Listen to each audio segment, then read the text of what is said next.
Rugged,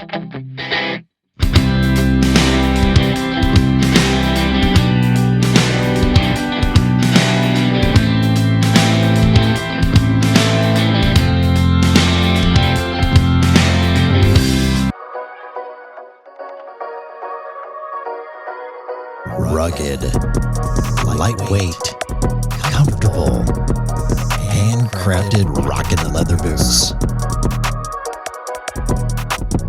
Made to work all day and be out all night. RockinLeather.com. Introducing the Rixie Generation 2 Dog Stand. Lightweight, collapsible, and engineered for versatility. This stand is built with a laser-cut powder-coated steel frame, tempera aluminum legs, and a durable Duramesh fabric. Weighing just under 8 pounds, it's effortless to carry and set up. With a working load limit of 120 pounds, it attaches to nearly any tree. Available now at RixieOutdoors.com.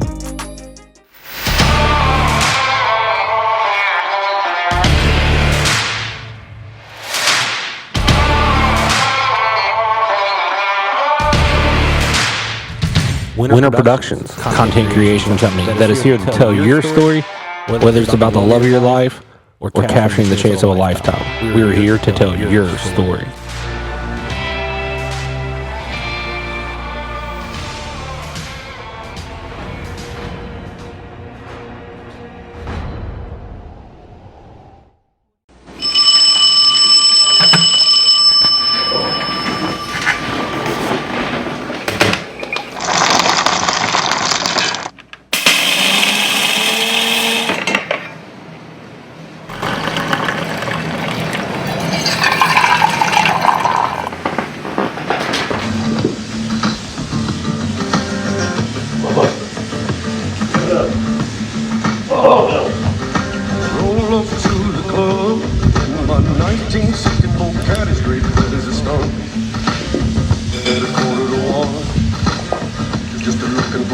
You really need to sell this place.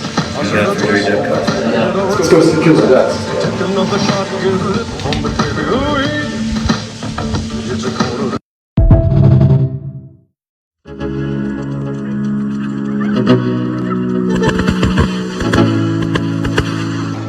Let's go. Yeah. I'm like an addict, do I gotta have it. I ain't even playing, got a really bad habit. If it moves, gotta grab it. Fuse like a magnet, lose, won't have it till I'm doomed in a casket.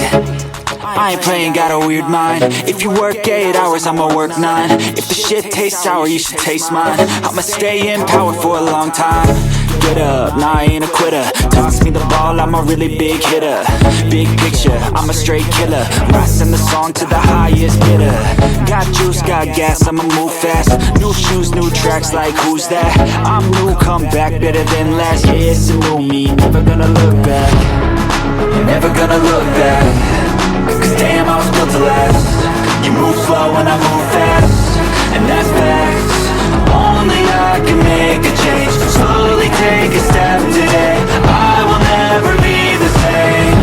Cause that's what it takes. It's time to talk dog vest. Recoil Outdoors dog vest. We use this dog vest all season long. It stood up to the test. Let's talk some features about it. This dog vest is built with industrial grade Velcro for a snug fit around the neck, unlike any competitors.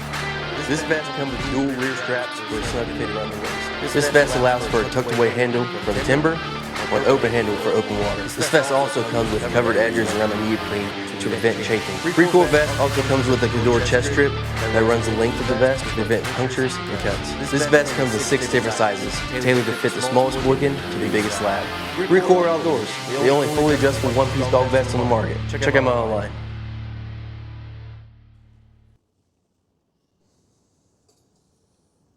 All right, welcome back to another episode. Is all the button? Yeah, everything's on. All right, we're good to go. We're sitting here with a bunch of people that one person's not going to talk. It'll be quick to figure out which one that one is. And one that's not going to shut up and one that's going to try to talk about important stuff.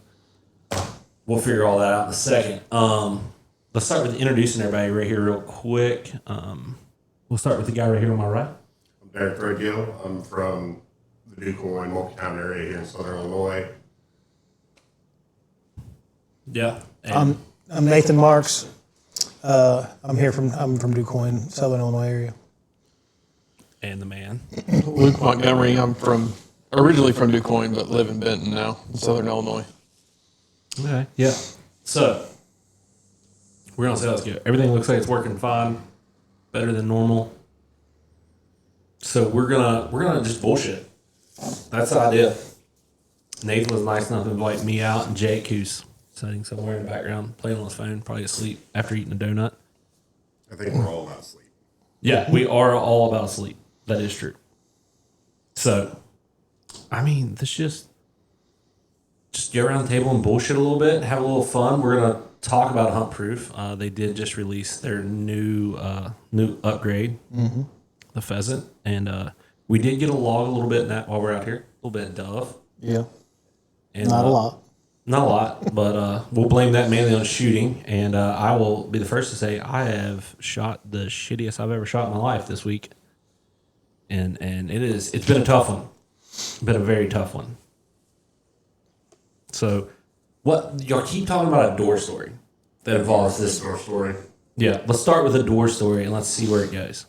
I'll let Nathan tell you the story. He's better at the whole story deal, but it involves an aluminum boat door to my face multiple times going down the lake. Aluminum boat door. Okay, I thought it was going to be a truck door.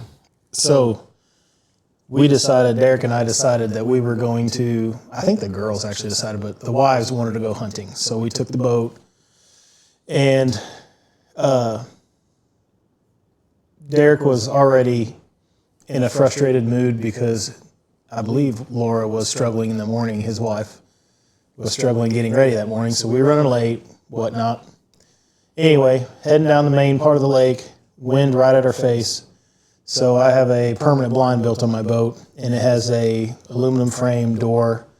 You push it over back, and we have a bungee cord there that you can hook it to keep it wide open. Well, Derek had pushed it open and not bungeed it. So he was sitting up towards the front of the boat. As I'm driving, the wind's blowing right at us, whatever, it keeps that door wide open. As soon as we turned and caught the wind crossing us, it grabbed that door and slammed it shut as fast as you can imagine, right on his face. Well, needless to say, some, choice words came out. He grabs it and slams it back open, and stupid door, blah, blah, blah. But he didn't bungee it. So then as we pulled up, dropped some gear off, went back out and started to set decoys, same exact thing. We turn the corner, wind catches again, wham, right back in his face again. And that's when we absolutely lost it.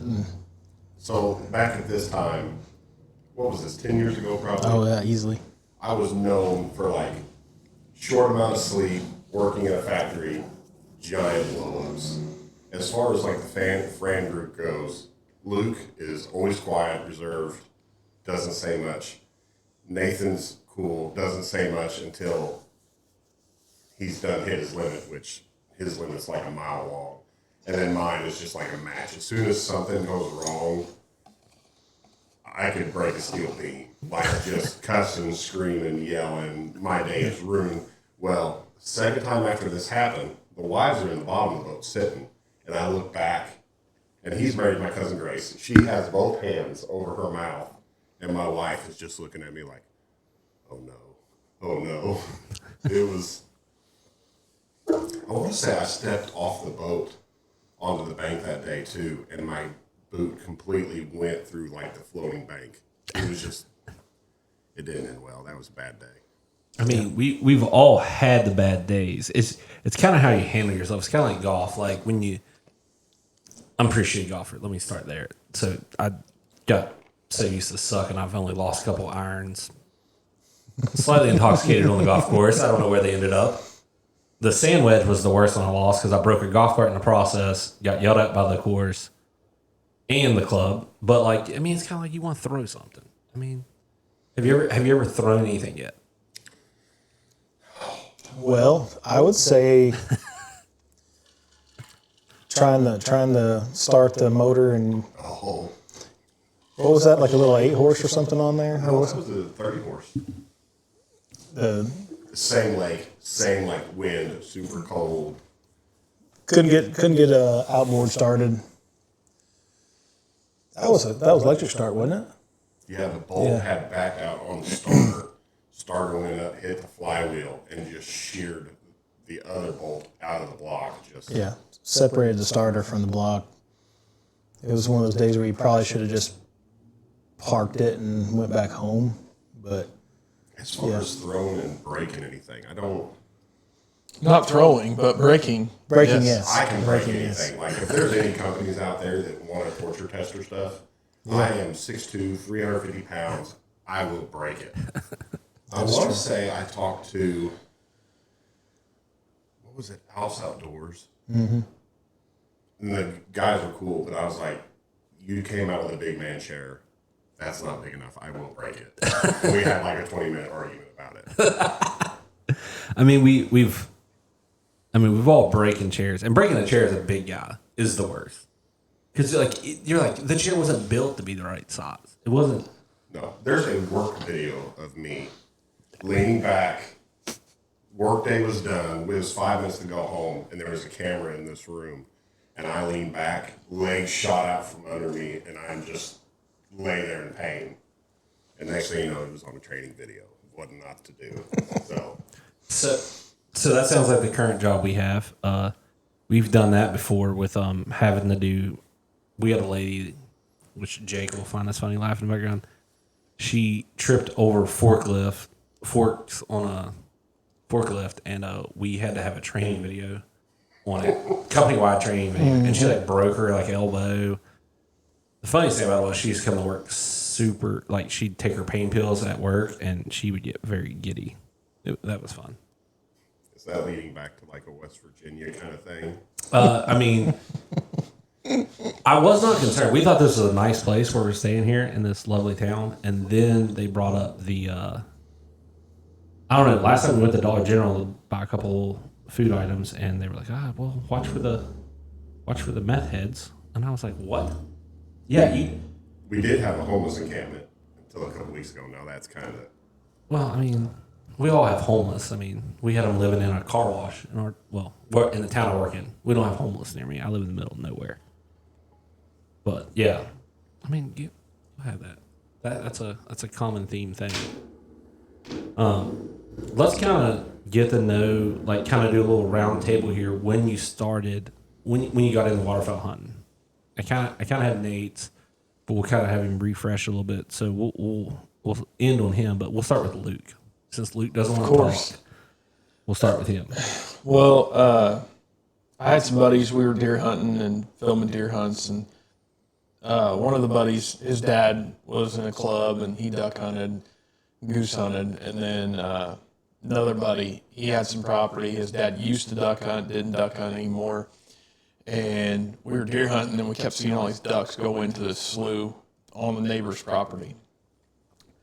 We had shoestring permission that had been given years ago, and there was nobody over there. Nobody was deer hunting it that year. So it was youth duck season. We decided to slip over there, and it's all these wood ducks. It's probably the closest thing to flooded timber I still to this day ever hunted. But we slipped into that slough, and I think Nathan's actually hunted that slough at some point in time too. But it was loaded with wood ducks. It was late.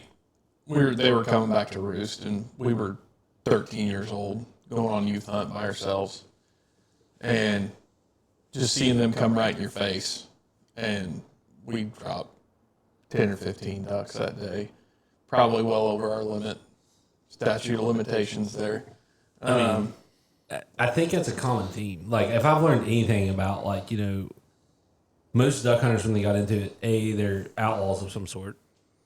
Not meaning to be, because, the rules are so weird. And, I mean, that was just kind of the rite of passage, I feel like there, as a young child. You always bent the rules a little bit. It's funny that we hear that, but, I mean, you hear a lot of Arkansas guys talk. 90% of them, they were an extra limit to their dad at 6 years old, and that's crazy. The ones that got to grow up duck hunting, and then there were some that they never duck hunted until someone took them. I mean, starting at 13, I didn't duck hunt until 28, 27 in there. Yeah, it kind of grew from there. We started goose hunting because the buddy had his dad's old G&H shells. We had Super Max shells that we'd go hide under out in the field because we didn't have layouts or anything like that. We'd put out 24 shells and try and goose hunt. They picked up some old Tim Grounds calls from their dads and just started doing that, and then it just grew. They got two buddies got pretty good, blowing contests for grounds and things like that. So we started chasing after them, got into that, and then of course we had been videoing deer hunts, and I was the only guy with a computer that had any knowledge of how to edit a video. So I got stuck down that path, and still here I am doing that. But we had some fun doing that, and then I think I started hunting with Nathan, and about the same time Derek started hunting with Nathan as well. Probably, 15? No, way before that. Well, 15 years ago, 2010, 2009, 2010, started hunting with Nathan because Nathan was working a factory job, and he was working midnight, so he wouldn't get off till 7. Well, I was in college and had the availability, so I'd go get the boat out and go set the spread, and then come pick him up at the boat ramp at about 7:15. So, yeah, did that a lot of times. So Derek, when did you get into hunting? So while he was talking, I've been sitting here thinking about this. I want to say the first time I ever got to go, I was probably 5 or 6.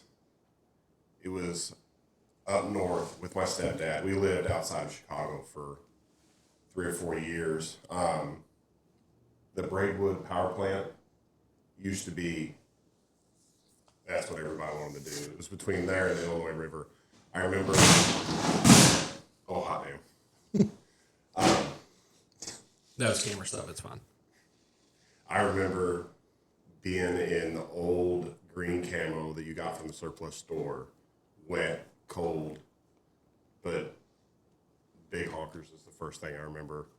Moved back down here. My family has a farm over in Mulkeytown.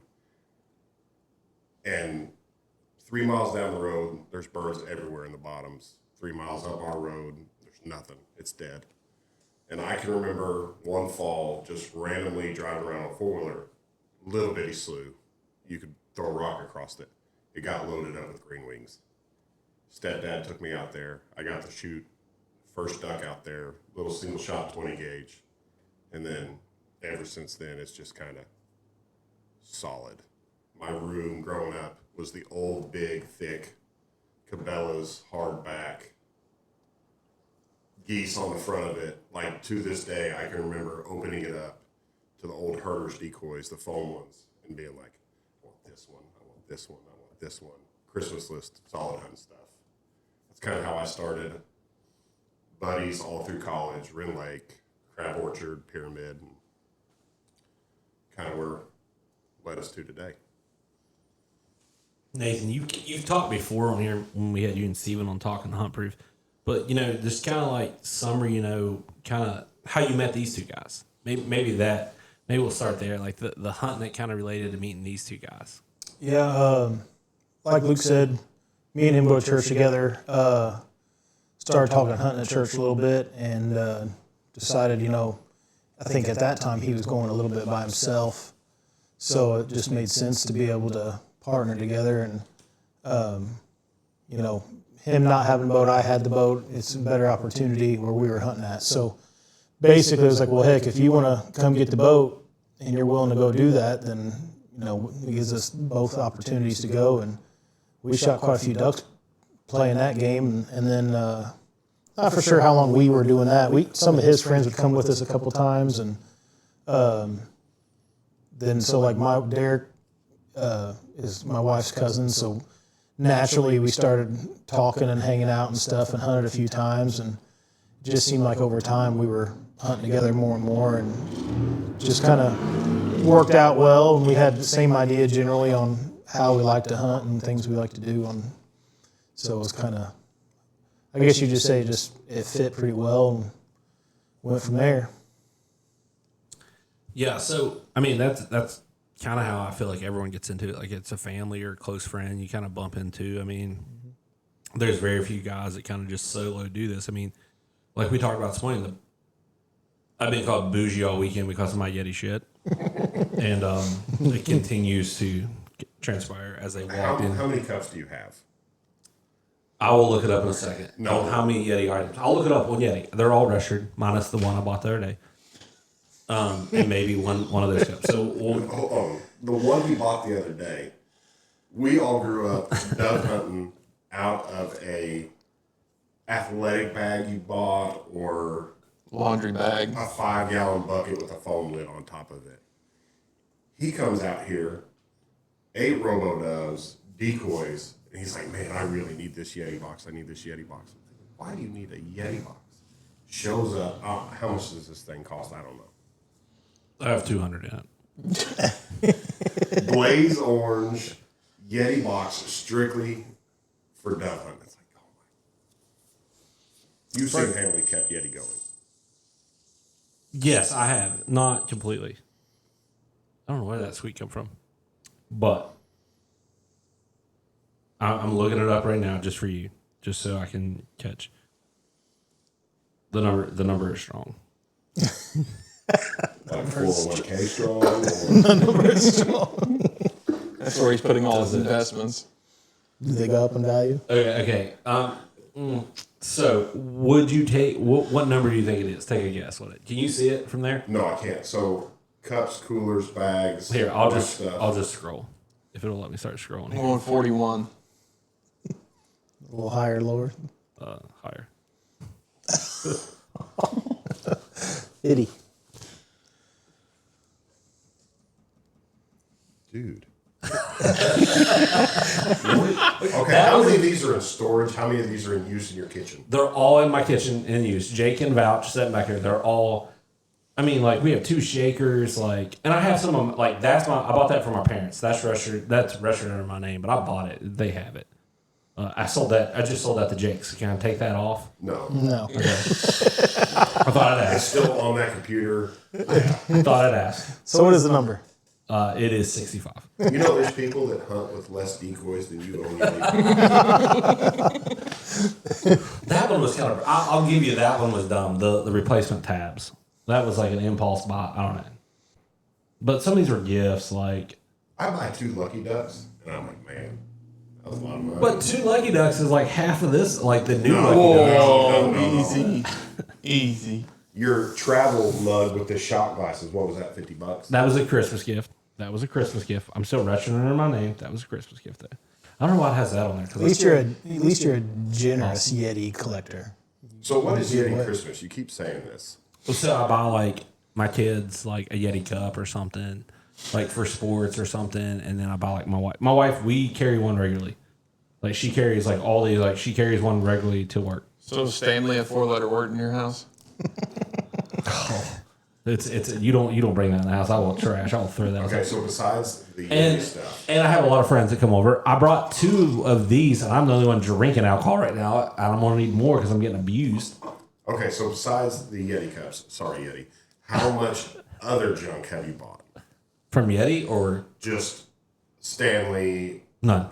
None. I don't own the only non is I don't think it can be seen from this camera angle. Oh yeah, I can right there. That camera is setting on the only thing that's not Yeti in my possession. And it's only good enough to support the camera. That's because I don't know where the tripod plate is currently after the wedding that we did the other week. But I mean, okay. They need to hire you full time. I wish they would. It'd save me a little bit. They guarantee their customer discounts are a little more. Yeah, I mean, yeah. I just don't look at it. That was a gift for somebody else. I mean, I still registered under my name. I mean, I paid for it. You should ask him. Sold that. You should ask him about his list of decoys, though. So, Yeah, okay. Well, I don't know, man. My list of decoys were kind of tough at one point in time. I went from having 10 dozen ducks to 4 dozen, so I can't give you shit. I have a whole storage unit not at my property that's full. You paid for a storage unit? How much is a storage unit a month? Well, I have 2. I have some for my wife's stuff. We tore down a house. There's some. No. You didn't answer the question. It's one big bill. How much is both of them together? $95 a month. That's all? Mm-hmm. Man, storage units, no wonder people keep those things. That is not, I mean, because storage unit's not worth it to me. To be fair, You I need did talk to the storage- wife the other day about a box trailer. But I don't know if the box trailer, so I have stuff at my house, I have stuff at Nathan's house, and then we have a storage unit, and the wife's like, will it fit all of it? And it's like, no. But the box trailer is for hunting. Yeah, and storage. Storage. You got to double duty it. Yes, No, storage of the, as storage far of as the hunting anybody's stuff. concerned, it's for storage. No off-season the fishing stuff can go in there. But off season, you're fishing. It needs to be in the boat. That's coming too. You know, She's agreed to that one. Your 28-foot, $90,000 boat. No. Yes. Back it up. Yes. Sea Arc. At the minimum, it's going to be 2072. I would like 2272, but I'm not going to fight. You know what's funny? I could have sold you one of those probably way cheaper than you would have wanted a while back. I could have bought one 10 years ago for a third of what they go for now. It's ridiculous. I probably could have sold you one for like 20 grand. You do get all the discounts. Nah, but we won't discuss that boat. That boat's been kept. I was talking to Nate about that boat. I'm gonna eventually have to start fix that boat for hunting big water. We're off topic, which is typical of this, and we've been up early. What? So, Luke, because I was taking notes in my head.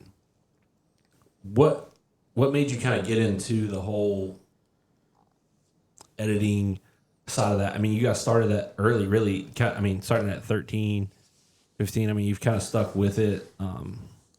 Well, I grew up in a household that always had good high-end computers and stuff, and we had Macs. We were a Mac family. Okay, hold on a second. And you call me bougie? I had to wait till I got to college when Grandpa bought me a Mac. Time out. I grew up with dial-up internet. So did I. So did I. We're called millennials, dude. Here. We're called It used millennials. to be at like midnight. Your mom's like, get off the phone, and starts making the noise. True. Yeah, what were you looking up at midnight on the internet? Worry about it. Delete browser history? Did you ever forget to do that? Those are the Hotmail days, buddy. The Hotmail AOL1 messaging? You're from West Virginia. Did you have all that? First off, no, we didn't actually. That's a good one. No, we didn't have that. I mean, I didn't get internet till Starlink. So when you come up here, did Nathan warn you that I beat up on everyone? I'm not saying on here because of the joke, because I just don't need that joke on here. But like, you can't offend my feelings. Good, I like that. I mean, I'm used to it. We can be best friends for. I catch too much shit.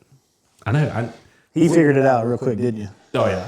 The first 15 minutes of the first hunt, you knew. But my favorite person is someone that's gonna like just pick on people, as long as you do it in a fun way, like just being an asshole. But you're not an asshole about it. If I pick on somebody, it's because I want them to pick on me back, I know. and we can have that dialogue. I know you got tiny feet and a big belly. 100%. There's a lot of money in that belly. Actually, you got big feet apparently because you can't even fit into your size 12 boots. Which you need to try mine on. I completely forgot about that till now. They're the same ones I had, though, right? They're a year older. Shin, did you? Well, Shin don't listen to this. No. I wish. I'll call them on Monday. I'll figure it out. I want to try mine on though. I'm worried about my waders now after putting yours on. Because Had yours on? I've had them on last year and I thought the boot fit fine, but now your boot felt tight. I don't know if I got pregnancy feet going on or what. I lost weight. I thought I got skinnier. I mean, Did my feet get fatter? No. We have good feet. We're good. Oh, gosh. So feet stuff was what was on that search history. Hey, you know, if you start doing feet stuff, a lot more Yeti stuff. You could get all kinds of Yeti. I mean, I need to add this Goose spread. You need to add Yeti. we're going to get on Luke. I'm sorry we've ruined your talking about editing and went sidetracked to feet pics and Yeti. No, it was just, I mean, we always had Mac computers, and then when they released iMovie, it's like, oh, you have a video editor that comes with your computer software, and so it's like, I don't know what I'm doing, but sure, we can clunk around in here and figure out ways how to connect stuff. I've always done media stuff at my church, so there was always equipment available to, hook stuff into computers and convert, the old mini DV tapes and get them through FireWire to nerding out here, but getting that stuff into computers, whereas lot of people didn't have access to that, so I did. So I just kind of got pigeonholed into doing a lot of that and putting that together. I need to send you some stuff, actually. I actually need to, like, get your phone number, like, your legit phone number and show you some stuff. I got questions. I have really old videos that I would love to get off of cameras. I don't know how to do it. There's services out there that do that because I don't have any of that equipment available now. Because I'm to the point now where if I could get them to hook to like a monitor and then screen record that monitor hooked to my Mac is where I'm at. Is where my plan is. Because like it's stuff like, because it's funny, like we got into filming and stuff real quick because of my dad and like watching Dan Fitzgerald to like age myself a little bit. Guy Fitzgerald was young and stuff, and that's what I always watched. I thought it was the coolest thing ever, and it was cool until like my dad was a big like sticker, like, oh, if we're gonna do this, we gotta film whether we hit or miss. And I'm like, I mean, when you miss, it's not fun. Like, I mean, especially if you miss like your second or third turkey. I mean, it took me a little while to kill my first turkey. A couple misses, and I mean, honestly, I don't know how you miss them when they're. I mean, I'd say my dad's a very good turkey hunter, and they were from here to the wallway, and I miss them. Granted, the shooting this weekend would explain why I missed them. I was going to say. We had geese at our feet the other day, and I look up, and the whole flock is just leaving. I'm like, I shot poorly. I will shoot better. I shot a little better today. But yeah, well, definitely that. I don't know. That was. We haven't shot clays. I don't know where my summer went to. I thought we were shooting. I thought I shot a bunch, and then just didn't. But yeah, I mean that's pretty creative, really, to be that young. Because I mean, were you all doing the YouTube thing or no? Just social. I mean, or just making them for. Well, yeah, I mean, we were uploading them to our MySpace pages at that point in time, and then. Do you remember what your MySpace song was? I have no clue. No. Back then it was probably something. You don't remember that? Back then it was probably something punk rock. I didn't. Okay, yeah. What is your music? Your type of music currently? If you were gonna pick, is it like rock? Truthfully, I don't listen to music anymore. Listen to podcasts. It's just podcast. Thank you. By the way, subscribe to this one. Listen to it. Actually, just subscribe, download, don't listen. Before this started, he had to ask me what the name of it was. Oh yeah. That's fine. That's fine. That's fine. Hey, we're on the same page. That's fine. I don't care. Sorry. I love you still. I mean, we're gonna snuggle in the morning either way. I mean, it's fine. I mean, we can sleep on. You can stay here the night in the Airbnb. We can sleep on the couch together. My wife would not go for that. She hasn't seen me in a week. I mean, so I'm more important than her. You did drive, what, 8 hours? Nah, 7. It's okay. 7 and a time change. I mean, that's.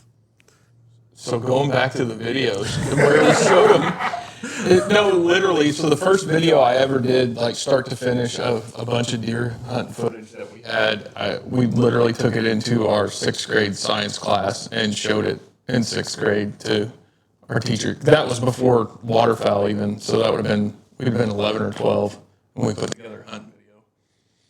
Yeah, so that, I mean, let's talk about that real quick. You couldn't do that anymore. They would lose their mind if you tried to do that in a school. Probably. I mean, we've all got kids. We've all got young kids, it seems like, ages like 9 to 2, maybe younger. I think there's some younger ones, maybe, if I understand. I mean, that's, dude, if you tried to do that now, like, I remember one of my good friends telling a story of how you drowned a muskrat when it's trapped. And I don't even know how you trap a muskrat, but it was like the story he was telling in our science class. And our teacher did not find it funny, but she also was grew up on a farm and everything and hunted and stuff. So it didn't bother her. She was just like, you're an idiot. I straight up failed a college course because of this topic. Because of what topic? So we had speech class, junior college. The idea of the speech was to give a PowerPoint presentation on something you felt emotional about that needed to either continue or stop. Just trying to get through it. I did the Canadian seal hunt, did a PowerPoint on it, showed all the videos. Teacher screaming liberal. Yeah, I didn't pass. We'll put it that way. Yeah, that probably didn't go over too well. No. I do have to ask this: is the what's college here down the road a little bit? What's it called? Is Southern Illinois University. Yeah, SIU. Is that the one from the Netflix series? Yes. I totally thought that when we drove to that. That explains why I was pre-warned that town was kind of dangerous. Slightly late. Okay, yeah. I forget the name of I just know it was I don't even know the name of this show again. I have no idea what you're talking about. I remember a little bit of it, but I don't. I mean, Halloween. Yeah, they're known for their Halloween Oh, yeah, the riots. official, or whatever they call it. are they like y'all's Ohio University? Ohio University apparently not the Ohio State. Ohio University is apparently known for Halloween's a bad time to be in that town for anyone who's not a student or a crazy local. They shut down the strip. That's what they shut it down. That's what they do in Athens. It's pretty crazy. Okay, so I want to get to you and goose hunting, but look, Nathan, so we don't completely deal with me and Derek talking about dumb shit the whole entire time we're here, because me and him can sit here and bullshit and give each other shit for hours. What kind of you started the Hunt Proof app and everything. We've went over it, and if you haven't, download it, and check it out. It's a great way to track everything you do and hunting. But the pheasant thing is new, and let's kind of touch on it real quick. Yeah. So we one of the biggest things that we've had feedback from was, I don't know, it might even be more than the dog module. The pheasant journal, or not pheasant journal, it's upland journal, so it's all upland. It allows hunters to add their dogs in just like you could for waterfowl. They will be separated, so you can add all your bird dogs in. Pin your points, so as you're walking you can pin your locations, and then each pin will have itemized criteria that will describe that point, flush patterns, which dog did the point, which dogs are getting the retrieves. So let's say if your dog goes on point, you jump the flush birds and you shoot 3 birds. Well, you can log all 3 of those birds, which dog picked them up, which dog was on point, and you can track all that. Not to mention weather criteria, artery, all automatically put in there. You can upload photos from that hunt into that same hunt journal, and it's all right there in one place. And then over the lifetime of the dogs and or your seasons, you'll just have all that data there. So at the end of the season, your upland dog will have their total hunts, the amount of points they went on this season, and then have their retrieves as well. Okay.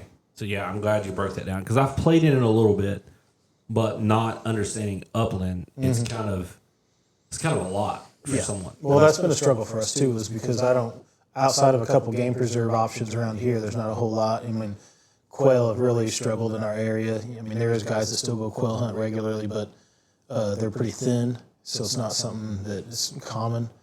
But we've had some good help with guys online. The Bearded Uplander, for specifically, he messages us and gives us a lot of feedback. It's basically been a learning curve. I mean, we know general idea, but you really got to dig in deep with some of the nuances that the hunters are, and predominantly just like dog owners, like what are they wanting? Like a lot of these dog collars have mileage that tracks the miles that their dogs ran when they go hunting. And some of these guys want to keep track of how many miles these dogs are doing, especially if you're doing like multiple days in a row. They want to make sure the dog is, health-wise, things like that. So that's another feature we're going to throw in there probably, is when you're tracking them dogs for that hunt, you'll have a mileage feature for each one of them. So you could keep track of, say if you got 3 dogs for that hunt, what their mileage is, what they're running around, stuff like that. So it'll be a growing journal, just like all of them are. We just keep adding to them, finding things that we're missing and specifics. We'll be adding a toggle feature on that one as well. So if there's certain things you want to turn off, those can be turned off as well. So should work out pretty well. Yeah, I mean, I feel like this is going to become a big. I mean, I like it for either the public land guy and the game reserve guy, because I know the one local to us. I mean, they do like that. He breeds, trains. That's why he can show like stats at the end of the year. Like, you know, this is mom, this is dad, this is how much work they're doing, this is what they're doing. Versus you have, you know, other than that, you have photos. And I mean, anymore, like, you can't trust photos. Photos are becoming so doctored. Like, you know, you can save up birds, freeze birds. Yeah. And I mean, it's sad to say that we've come to that. Yeah. And I feel like the dog market is one of the. I got both of mine fixed after I was like, I'm never dealing with people again, because it's a nightmare. Yeah. It's a nightmare. If you're trying to breed and sell dogs, especially either good meat dogs, good field trial dogs, it's a rough one. And like, I mean, there seems to be a ton of guys that's the number one draw to your app is the dogs. Like I've got Max put in the day. I've got to adjust a few things. I need to get a good photo of him put in there. But your dog, like I put him in my hunt proof because I went home with him. I want to track his retrieves. Like when I've been with him, man, it's fun. Yeah. I mean, that's my favorite thing about it is like recording all this stuff. And then at the end of the year, like I have 4 or 5 dogs in there. I'm like, okay, this dog got this retrieve. That's a cool feature for a guy just going on hunts. Yeah. Versus, I mean, if you're a trainer, that's even more. Even bigger. If you think about it, like going if you're a trainer, business owner, whatever, you're gonna get those benefits, those perks of keeping track of that information, and it's not only bragging rights, but then you get to tell the stories of the hunt, and you know if the dog did something special that day that really set it off, you know you can put that in your notes section as well, and you'll have a log of that, and you know if you start thinking lifespan of these dogs, you know there's a lot of learning and the journey of the animal that you can put that into the Hunt Proof app and relive it if you want to, go back, tell the stories, use the information if there's, if you hunt the same field on a regular basis, guys that are hunting, wildlands, public lands, you might find a trend in a field where you could tend to get, I know these guys know their stuff, very well, but certain cover produces more birds, and you're going to know where they were last time, and you're going to have information there to make you a better upland hunter as well. Yeah, and I mean, you got to look at the weather aspect too. Mm-hmm. Like when you start looking at like this conditions, they were here. Like you turn like the knowledge behind it because you can start patterning the tar out of animals. Yeah. Well, so even like digging into when we were building this, like researching and learning more just from my own knowledge on how we design things, I did not realize how much the weather affected certain birds in the upland varieties, where it affects how they flush, if they hold tight, snow cover, things like that. Birds running versus flying, high moisture, things like that. So humidity for dog scent, windage for dog scent, like there's a lot of things like, so we have a upland predictor. So what that is a score using, it's an algorithm based off weather again, and it's going to be like a success score based off the weather. So it's factors in weather and the dog interaction with the bird and scent and how birds react to weather and hold and stuff like that. So we use a little bit of AI mixed in with that to try to build that into a, again, in general, the idea is if you're going to call into work, which day do you call in, right? Like if you're going to go take a sick day and go shoot some birds, would you be better off? Are the conditions more prime for a successful day on this versus this?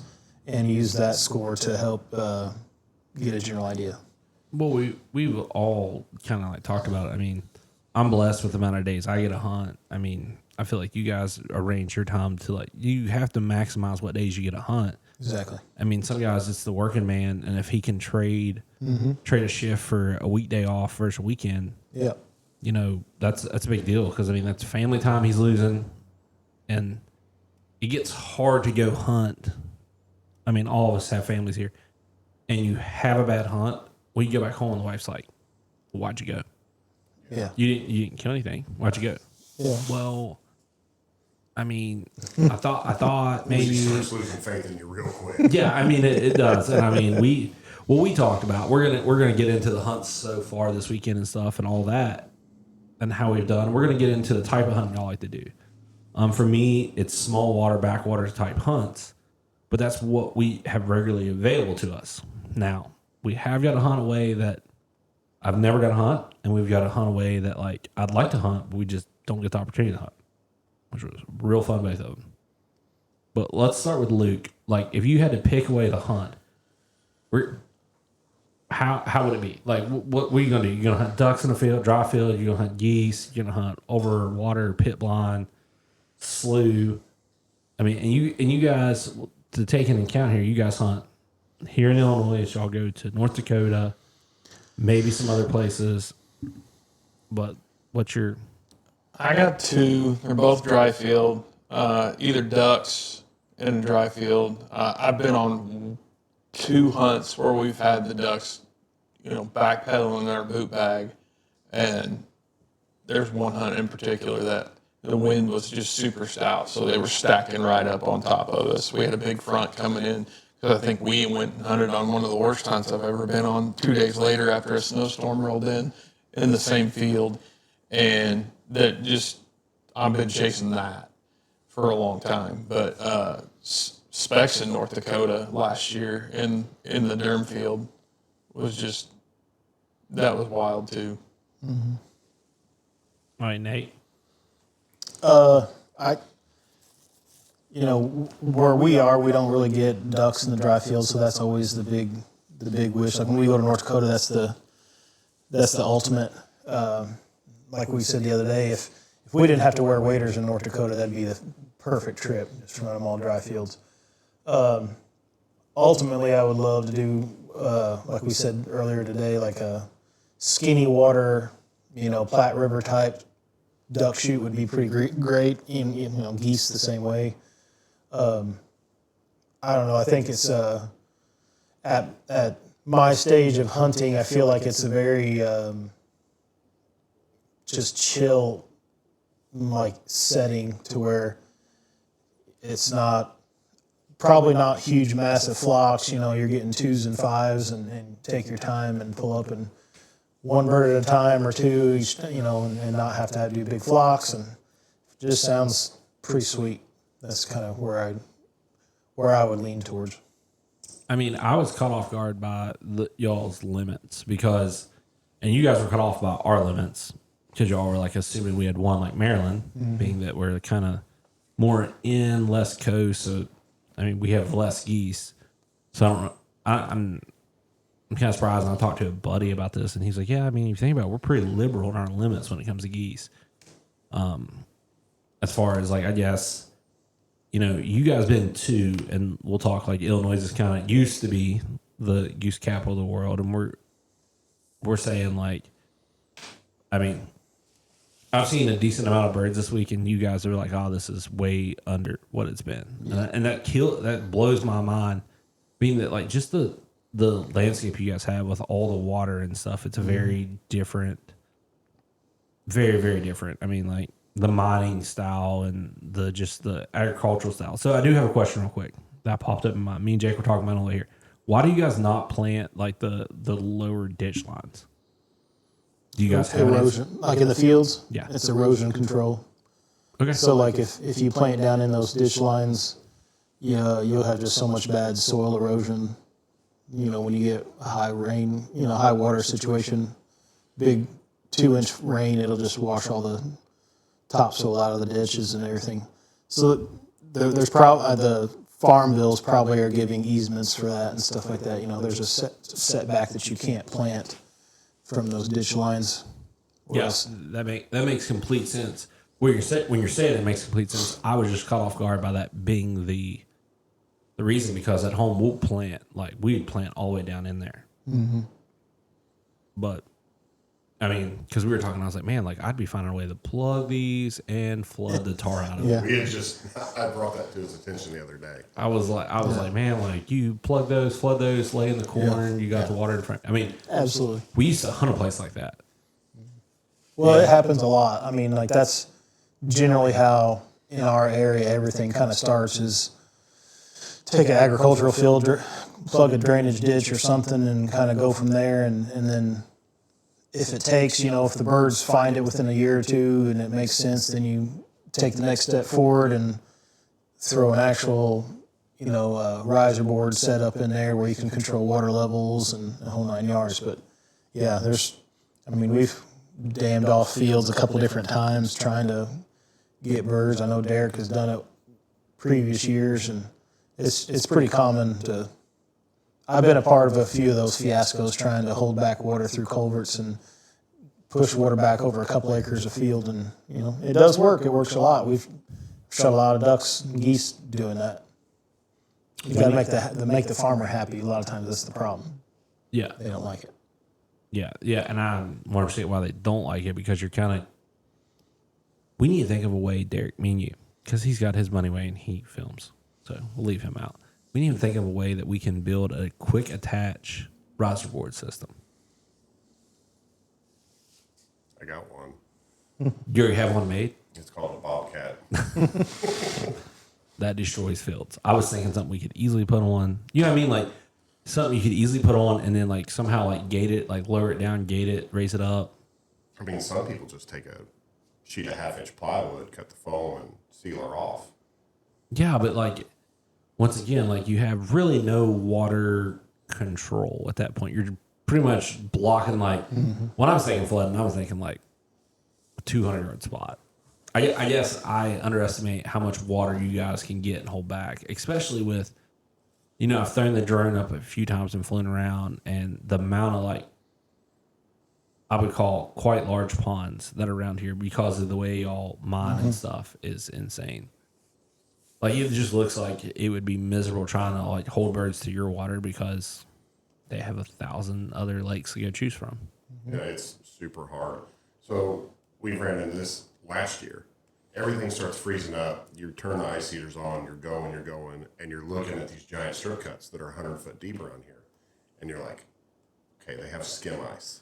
We are going to get the birds. Turn the ice heaters on, and they find the next open hole where no one's messing with them, and some stuff just never freezes. I did not know they were 100 foot deep. That's how big do you think Super Lake is? I don't know. It's 1,000. I think it's multiple hundreds of acres. And it's 102 foot deep. Like it. It's the largest. I think it was one of the largest, or is the largest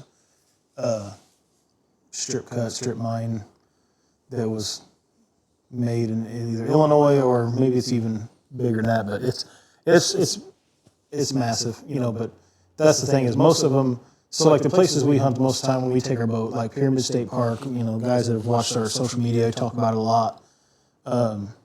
It's all strip mined area, and as they mine, the end of that strip mine leaves a big ravine, and it'll fill up.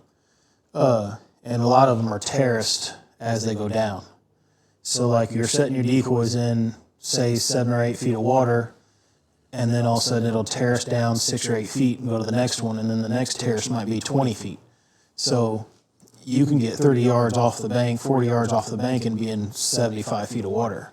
So setting decoys on that is a train wreck trying to figure, so it takes some, careful, countless times where you're setting decoys and you get your boat set up and everything's good to go, and then you watch your decoys floating off because they hopped off that shelf and now they're toast, now they're floating across. So it definitely changes the game on what you're able to do or how you can set up your spreads. And we've tried long lines. We've used the decoy rafts, and there's we try every which way we can. But yeah, it's definitely a different.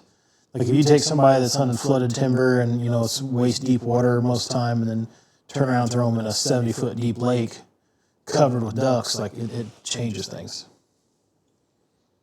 So, first question: How many decoys do you think you've lost due to that? Because I've been there and done that. Like you're screwing around, setting stuff, trying to get your blind set, and all of a sudden you start counting decoys. Like someone's counting, oh, they're all there, they're all there. They're like counting fast. You're like, ah. And I mean, you guys run. I've lost 3 geese decoys out of 24 geese, out of 18 geese, and had boats go past me that I know had those decoys on their boat when they drove past and didn't throw them back out to us. Like, it's like, I'm glad I donated. Like, I mean, glad I donated those to you as you drove by. But I mean, that's gonna add that's a major frustration. I know we deal with it a bunch, and because our river drops quick, we don't get that deep because our river will, if we get cold enough, we'll freeze plumb across. Yeah. I'll watch ducks land on it, like, and stuff. But yeah, our deepest spot kind of in our rivers are like in the 40s. I don't think we have a 50-foot hole. 44. Adam, my one buddy catfishes, would know better about that. But like, yeah, it's like 44, 46, I'd say in there. Yeah, that's 50, 60 feet is the norm on a lot of them, and then you'll find spots where, there's 90 and 100 feet for sure. Man, I did not know those were that deep.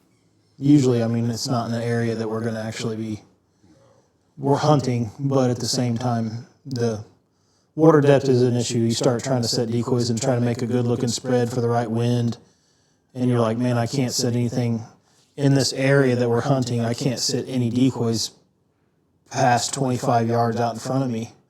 So then you got to be creative on how you set the boat and try to work them in. It's just an added challenge to the way we have to hunt. Yeah, that's definitely an eye-opener because, I would have never guessed just flying a drone around looking, not being from here, not understanding. Because we talked about, like, the strip mining is completely different for us. Like, we're stripping the top of a mountain. Mm-hmm. You guys, it's basically they're flat, pretty much flat ground. You guys have rolling. Yeah, those are made from the mines, though. Yeah. It was probably flat before that, yeah. Yeah, which is impressive.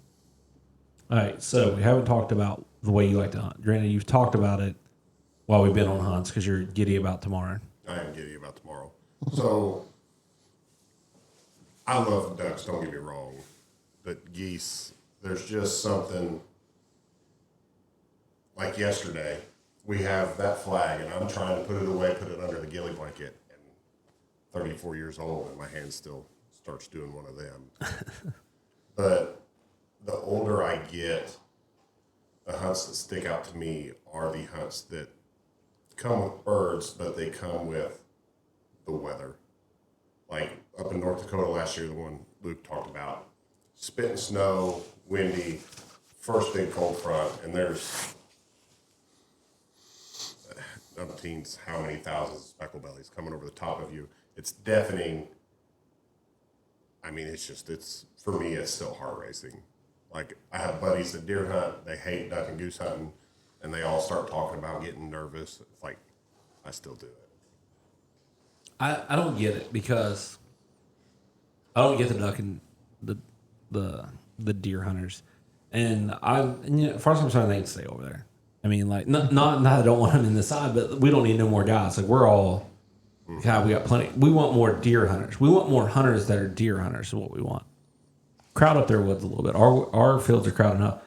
But you think about, 95%, we'll say 95%, bust their ass to kill one deer. $1 buck. What y'all are $1 state, I assume. No, we were 2.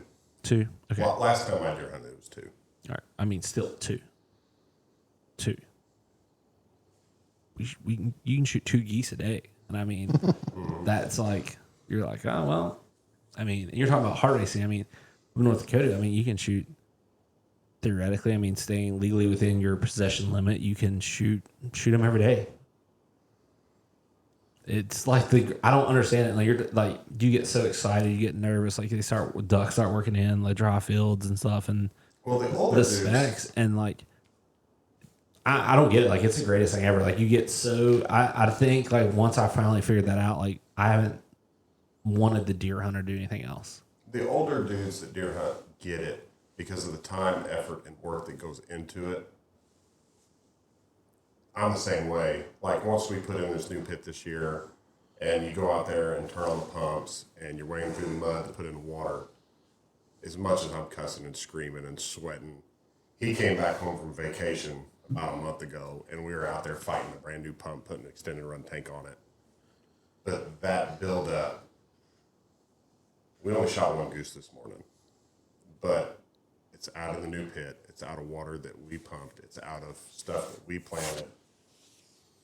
Like, I get the deer hunting part of it. Like, you are the ones that made this happen. Now, the public land guys, I don't get that fight. That's a whole different. I'd be opposite. I would assume they have more work put in than a private land guy. Being from down here, I don't think so, because our public land gets packed with out-of-staters, and they're pulling up in a truck, sleeping in the back of it, and they're just going. Like, Onyx is shot through the roof on it. Yeah, but we can't continue to blame Onyx. All Onyx did was make it easier for people who don't put in as much effort. What I'm getting at is people that don't want to put in effort, download Onyx, and you can see everything. It's great. I love it. It's amazing. Like, from an IT person, like, being technology savvy that you are, like, it's one of the easiest things. That's kind of, it's crippled the hunting industry to an extent, like, made it harder to get away from people. Oh, 100%. And you could say the same thing in duck hunting. Like, we've had this conversation this weekend about the whole mud motor deal. Between Onyx, mud motors, I've heard the argument, we don't have this problem up here, that people complain about others getting everywhere they want to go because they have a cell phone and a mud motor now. Yeah, but the difference is, I think Onyx did more harm than mud motor. All the mud motor did was make it easy for lazy people. 100%.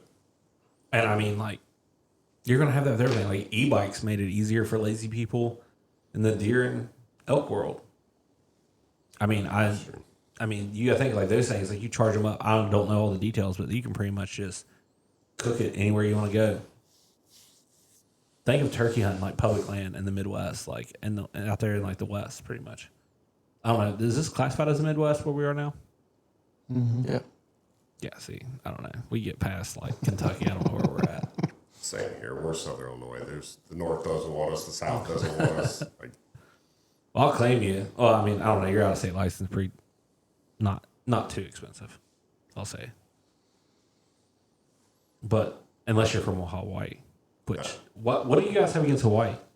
Do you know yet? Have you figured that out yet? I gotta look that up. I never knew that. I thought when you're from out of state and you go to buy it in another state, I thought it was clean across the board. I didn't know the prices change. Well, it was only one state. It changed one. Yeah. It's only Hawaii that you guys segregate out. Apparently, you all got a problem with Hawaiians. I don't know what it is. They are the only country without ducks. And do they have deer? A deer of some sort. I'm sure they got something. But let's talk about we had a discussion this weekend, and you were getting ready to bring it up before we started, so I said you had to hush up about it. What is the dream hunt? If you had no expenses, we'll do it two ways. No expenses, dream hunt, no expenses, where you're buying land. In the States. Where am I buying land? Yeah. North Dakota. There is no doubt in my mind.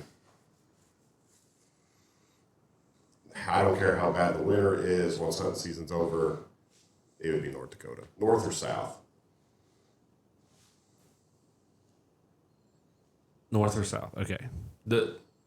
South, you have to be a landowner or a draw, right? You're a draw, yeah. Yeah, okay. What's your thoughts on that? Do you see North Dakota going to a draw? Kansas is like a limited hunt now. Well, North Dakota just changed their stuff. There's no longer, for us out-of-staters, there's no longer a whole state option, which kind of put us in a pickle somewhat coming November. But now it's 6 different sections. You can only hunt one section for 7 days, and then you have to move on. where it used to be your full 14 days, all state, free for all. So y'all, what did y'all go for? 14? No, we usually, I think 9 or 10. Well, last year we did 10. This year I think we're doing 8. But you only get 14 for. So you used to be able to do like a 2-week license where you could, you basically just travel the whole state. And now you have to do 2 7 days. So you still get 14, I believe, right? You still get 14. But you have to pick your zones. So you can't do a all-state selection. So, which I guess the understanding is that it, if you're crowding this zone after your 7 days, you got to go crowd another zone. And if all the birds are in one area, you're forcing yourself to go a place where there's not as many birds or whatever. So it would hinder the hunter. But my understanding is that the locals are complaining just like Arkansas that it's getting too crowded. Well, if that's where the birds are, people are going to follow the birds. So that tends to be what happens. And then the government agencies come in and try to regulate what the best of their knowledge, and then we, figure out a way around it. How do we continue to harvest birds and have good hunts, even with the regulations they throw out? So now, is that only for outer staters? I believe so. Yeah. Yeah. So I find that unfair to an extent, being that you get 14 days there, that person gets 60. Why do you not get the same treatment for? You're still buying a license, putting money towards that state. You're buying a federal stamp, which goes towards that. I mean, to me, it's not going to change anything. I mean, you're probably going to make guys stay 14 days is what you're going to do. Like somebody that might come like 10 is going to now stay 14. Well, I think you're going to make people favor one way or the other, and they're going to hunt right on those lines. Well, I think I don't know, the way that they're doing it really wouldn't. So like Arkansas, when they did their changes, it seems like they tend to actually concentrate. They removed options, which I guess in all reality North Dakota did too, but it tends to concentrate people. By removing options, you're concentrating people when the actual, I think, goal is to deconcentrate people. So it sometimes to me it doesn't make sense the tactics that they use, but they don't listen to us. No, I mean, but whoever's the squeaky wheel and can make the biggest fit, or cause the biggest drama on social media, and that's like the nightmare of it. I mean, it's like we were talking about going out of state and stuff, and I was like, dude, my biggest nightmare is like the out of state. You see the out of state BS with the TikToks that go viral, like landowner yelling at hunters. I'm like, dude, that is the last thing. Like, my anxiety could not take that. Like, I would be. It takes fun out of it.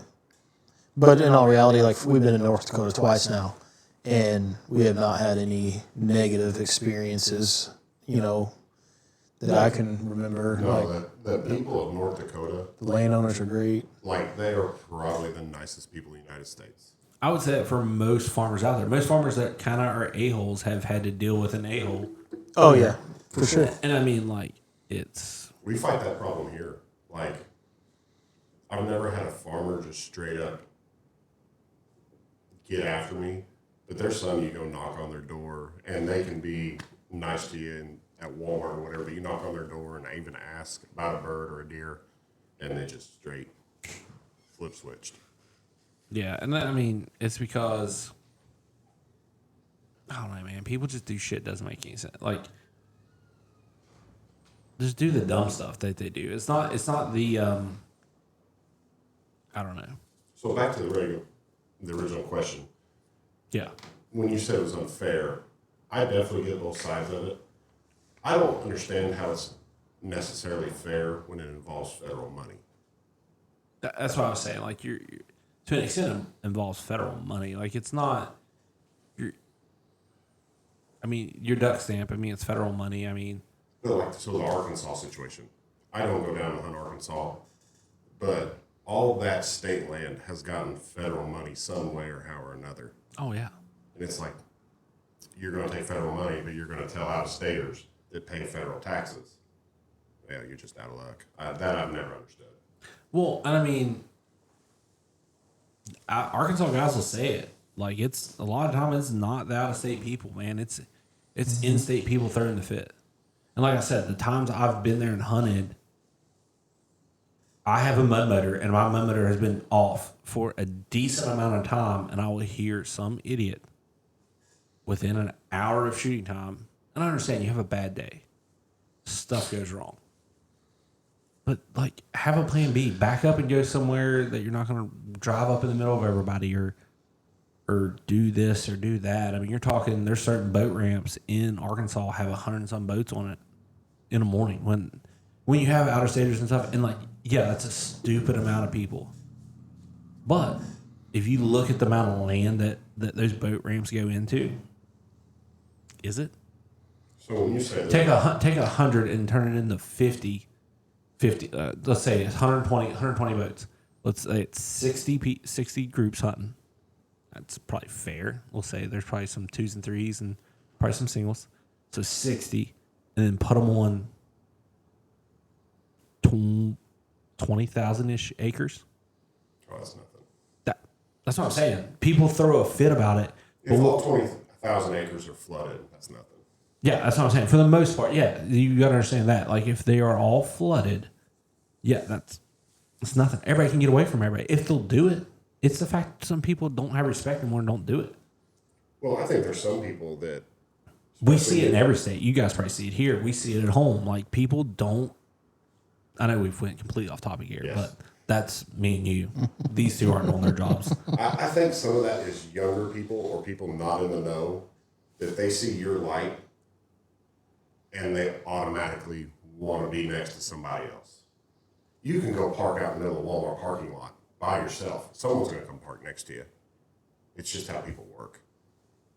That's an amazing analogy. You park in a parking lot. So you've done that before, trying to get away with you and your boyfriend or something? Oh, yeah. Okay. Yeah, just making sure. You still didn't answer the question. North Dakota, you're going to buy your land there. Where are you going to, where would you go on a guided hunt to? Guided hunt. Actually, I was just watching videos earlier. Somewhere northeast, sit on a rock and shoot an eider. Like in the snow, in the ice.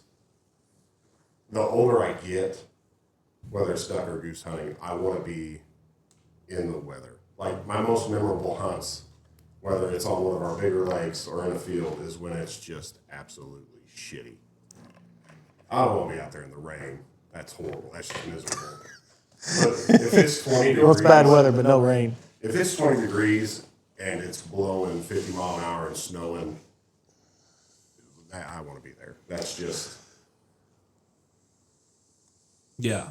So, I get that. I want to do, like, I've had some snowy hunts. A snowy hunt on, like, water, I think would be cool. It is. I've had one, but it didn't, like, pay off like it should have. Like honkers backpedaling in the snow on a lake is just... It can't be beat. It just can't. Honkers backpedaling, period. Yes. Like, everyone would be in the morning. Let's hope. Yeah, don't jinx us. Like, I jinxed us today, and I've kept my mouth. Jinx us today. Like, it's early teal season. It's feast or famine. It is what it is. I mean, but I guess. So to correct myself, 120 boats over 74 with 12 and 16. So what is that? 74. That's meathead, you're asking the wrong person. 10. That's what, 11,500 roughly. So 11,500 acres directly related to that boat ramp. That's not at 60 groups. That's not crazy. That's not crazy. That's what I'm saying. Like, they look over here. That opening day, there'll be 100 parties. 70 of them will get drawn in, and it's what, 1,000 acres, 1,500. Yeah, maybe. If I could find someone will get shot at and hit, and it'll pepper them, and they'll get mad, and they'll start screaming. But so if they think that's crowded, like, come on. That's what I'm saying. Like, it's not that. I feel like it's not that bad. But once again, social media, squeaky wheel, the drama, the era of throwing everything on Facebook and TikTok, and whether you're in the right or wrong, they post it. Like, you can see someone be completely in the wrong, yelling at somebody, and they will post it to social media and think someone's going to be on their side. Like the fight last year. You guys remember seeing that? I have seen some wild things happen on public property. Not going to talk about it because I don't know what the statutes are, but that fight, like, what the hell are you thinking? It's not going to end good for anybody. No. I mean, and Arkansas, like, I wouldn't care if every state did. They've they got strict penalties on the no leave hunting. Like, they're like, hey, we're gonna throw you in jail. Like, and like they said, like, you're talking like, for a person like all of us who have regular jobs, like, you're gonna ruin your life over a duck hunt. Yeah, and that sucks all the fun out of it. I think that's why you see so many young guys still in it, and you see the older guys leaving. And once again, like, if you're not teaching, like, I have bugged the shit out of you guys for questions. I asked questions today about honkers, like finishing honkers over the type of hunt we had, over water, like over that type of water setup, because like we kind of hunt that, but we don't ever hunt that. Like, I can't describe it because we don't pump anything, so we don't have any type of. We have flooded fields, but it's completely different. Like, it's just like little flooded potholes versus a little flooded marsh. Did you say where you'd want to go hunt, or did we go completely? Where It would be yeah, like it'd be Maine, Massachusetts. Massachusetts, yep. All right, Nathan. So, unlimited money. Where are you buying? This is apparently $10 million. Someone couldn't figure out where they'd buy from. You can buy one place, because apparently you did not realize how cheap land was in certain places. Because we could have bought a lot of places for that $10 million. You win the lot. Did you play the lottery? I don't play lottery. Yeah, that's the type of person. My That plays, luck is straight shit. Like, that's the person that plays it one time, wins it, and then you never see him again. He forgets all his friends. He's like rolling down the road in his new Yeti decked out truck, and probably have a Dodge jacked up with a brand new Sea Arc boat and a Sitka, and just because of that, I'm going to get a Grizzly sticker and I'm going to put it on my truck. that's fine.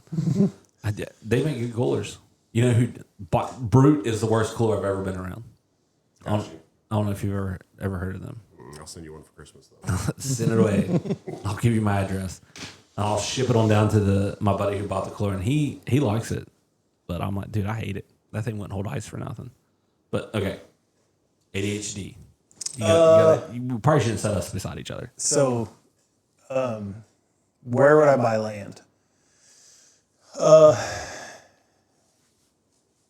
Probably, well, like I think we talked about this the other day. I'd probably want to do anywhere within 8 hours. Like, if there's most likely something like anything west of Mississippi, Missouri, Kansas, all that Oklahoma area, if I could make it there in about 8 hours, I love the idea of having a place. Me and Derek have talked about it for years, like a place with a cabin where you could take the kids, but actually have a place that's big enough for all my friends to come and make it a weekend. It's a lot easier to spend a whole weekend hunting if, the wife and kids could come and hang out at the cabin and they could have their own fun regardless of us hunting. I think that would just be the bee's knees. But I do want, I've always liked the idea of a timber spot. You watch some guys in Arkansas shooting ducks in timber. I like the idea of being able to boat in, to an easy spot or something like that. I don't know that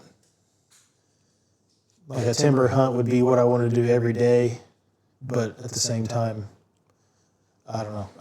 I definitely would go west of the Mississippi for sure. Yeah, I think that'd be a cool place to be. Derek's concerned about the mic noise. I quit worrying about it. Polite. you and your body armor. Your pink, your body armor light. Where would you go on a guide? Like, what guide would you just be like, yep, I'm doing that? You can say type of hunt because he didn't. Well, I don't really know any guides like that either. Honestly, I like the North Delta guys. I think that would be a fun group of guys to hunt with. I like the way they hunt, the stuff they're doing. I think that'd be a really fun one. We've talked about it before. I think like Angel Wing Outfitters or Maxed Out. I think it's Maxed Out Guide Service. They seems like they're.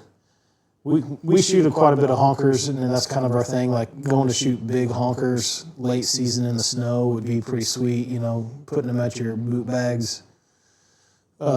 Super cold, and getting to shoot more than 2 at a time would be kind of cool. Being able to shoot a liberal limit somewhere. Honestly, the New Jersey big goose limits would be kind of fun too. So, you know, something like that. But, you know, I don't really, going on guided hunts really weirdly doesn't tickle my fancy as much as the idea of, I would much rather have my own place and get to do it my way and then, you know, do it with friends over and over and over again and enjoy that. But. Yeah, that's what I said. I think it'd be cool to hunt. Like I said, like the North Delta. I think that'd be a cool place. Tony Van Moore's place, and like the S-Bar Outfitters thinking Oklahoma. I think just the way they hunt's cool. Yeah, getting to do those type of hunts. I don't necessarily. Not that I don't think those guys would be super fun to hunt with. Don't need to hunt with them. Yeah. Tornado Alley be another one like those, like that Kansas cattle pond thing. Like that just looks cool because it's kind of like I grew up around cattle ponds. There's just nothing on them, like nothing. Like and the ones they do use, like there's not a farmer letting you get within 10 feet of it just because he's like, what the they ain't enough waterfowl around here. I'm like, yeah, there's not, but there's enough for one hunt. Enough for one like mash into a bunch of geese. I mean, you get about one good hunt and then that's about it. But yeah, I think those would be kind of cool, like those ducks, the geese finishing like over water, like close, like on those big spreads. Yeah. So Luke, property probably like I would want somewhere closer to drive, so I'm thinking like southern Missouri, northeast Arkansas, somewhere around there. And then for guided hunt, I'd like to do late season Nebraska, somewhere like that, mallards and honkers. yeah, the like over the river or snow. Both. Yes, please. Those hunt you see come from the Pacific guys, like out on those like shallow, skinny water like hunts, like the Wyoming stuff. Like those look so freaking cool. Because I mean, I feel like that's every hunter's like true dream is to do like a hunt over water. The ditch hunts. Yeah. Like, I watched one from the grind the other day. -20, snow, hot water. Like, that is just... Yeah. One of the coolest hunts I think I've seen like on TV or anything was if you go watch the Heartland waterfowl hunt. They're in Kansas. I think they're hunting with tornado, and they just get a blizzard hits. They get pounded. They hunt a little creek and basically throw 12 decoys out, and the only reason why it's open is because it's flowing. It just has flow on it, and they throw up a panel blind, maybe, or like I think they might hide behind some briars, and like it's like the camera's up, and like I mean Luke knows like a camera, like a white background on a camera, it's like a speck, like you don't see it. It's horrible. It's pouring the snow, like filming wise. And also you just see like these ducks just appear at like 50, 60 yards and just start dropping into this creek. And the whole entire time they're doing this, like their trucks are literally 60 yards away, still running because they're like, we can't turn off our trucks. It's too cold, too much snow. Like they die, we're dead. We're dead in the water. We don't want stuck here. And I think they shot like a 5-man, 6-man in like 15 minutes. I just feel like a hunt like that, something that like, just be something you don't forget. Like, I mean, you're below the actual bank level, and they're just dropping down into your lap. I think it'd be the coolest thing ever. So we've had a funny story on you. I won't pick on Luke no more because I don't get to see him no more after today. But what's a funny story on Nate that you have that you can tell? I'll put it that way because I probably should ask Luke this question because on Nathan, the sad part is he doesn't screw up a whole lot. Usually when he does screw up, it's part of my screw up. Like, okay, just stop right there. Luke, how has he screwed up to cause everyone else pain? That then makes him screw up. That then makes Nate screw up. Usually just not having something ready that he said he would take care of, or I take care of a lot of stuff. He does because, he doesn't have the kids at home and he works second shift, so he gets a chance to go take care of a lot of stuff. But then we'll come out and he said he charged the battery. Did you charge the batteries? Yep. And we'll go to put the flashbacks out and batteries are dead as a... Well, he might have charged them, but they were left at home, or I was thinking about that last night. You said you brought the Lucky, hey, I took the Luckies from the garage so we get them charged up. And it popped in my head. I'm like, yeah, but will you actually bring them? Because last year, opening day at teal season, I pull up, I'm walking up, and I'm like, hey, did you bring the Luckies, Mojos or Robos? And he's like, no. It's teal hunting. It's kind of a... It's almost a necessity. Everything, and that's all you need. That's really all you need. And but today, I would have had the Yeti box with the dove decoys in my truck. I'd have saved it. Yeah, Been down that road many a time. we've used them many a times for sure. I think one of the biggest screw ups that he's been a part of. We have this big metal push cart for public land, and I think we could fit 100 full bodies in it, probably snow goose full bodies. Oh yeah, well, We probably. lifted it up, put it in the back of my truck, ratchet strapped it in, and we're flying down the highway, going to the draw, and we hear, and I look back in the middle of the state highway. It's just snow goose full bodies out, cart broke, This is 4:00 in the morning in the pitch black. The cart flipped upside down out of the back of the truck. Hundreds of decoys over the road, oncoming traffic at night. Derek turned around, so his headlights are pointing at oncoming traffic because we needed to be able to see to pick up the decoys. But then the oncoming traffic was like, we can't see anything because your lights are pointing at us. We're like, oh yeah, I didn't think of that. So then we had to turn back the other way to try to get on the other side of our disastrous mess. the scramble that we were doing to get this all cleaned up before someone come, it was impressive. Surprised we didn't get ran over. Last year, my buddy Will, love him to death. That is what happens to him, and first it'll happen for no reason at all. And I guess he was driving down. I don't know if it was last year or the year before. We just come back from a spot and he's going down the interstate. We kind of took 2 different routes. And I'm on the phone with him. I think we're on a 3-way call. All 3 of us at Hunter together. We're on a 3-way call together. And he goes, oh, shit. I go, what? And he goes, I think a decoy just shot out of my boat. And he goes, I'm pretty sure it was more than one. So he has to turn around and go back. And granted, we had not been checked all year by a DNO officer. By the time he gets turned back around, a DNO officer has now found all his decoys in the road and is sitting waiting for him to get back there. And he pulls up and the DNR guy's did you lose something? He's like, yeah, no, dude. And he goes, well, I'm glad you're here now. I don't have to pick him up. And just left him. And he's like, I figured for sure I was getting checked at that point. He goes, I mean, who's the idiot that loses that? But I also know guys who have lost a full 12 dozen geese decoys, floaters. I don't even know how those come out of a boat. I mean, that's a lot of weight. That's a lot of decoys. I've got one story on Nathan that wasn't necessarily a screw up, but he got mad as all get out at us. Derek wasn't with us. It was the first time hunting with another guy. So it wasn't Derek's fault. I think it was Nathan. We both hunted Red Lake a couple of times, but usually we always went with other people. And so this was the first time we were taking Nathan's boat. We picked up another guy that we used to hunt with a little bit, and it was Nathan's birthday. And this guy takes us up to what Derek later informed us, because Derek grew up hunting Red Lake. It was probably the worst spot on the entire freelance impoundment side. Yeah, it is literally a spot I have never seen anybody hunt. Well, hey, sometimes, I've hunted the... No, it's 150 yards from the best spot on the entire sub-impoundment. Well, I mean, maybe someone was in the best spot already.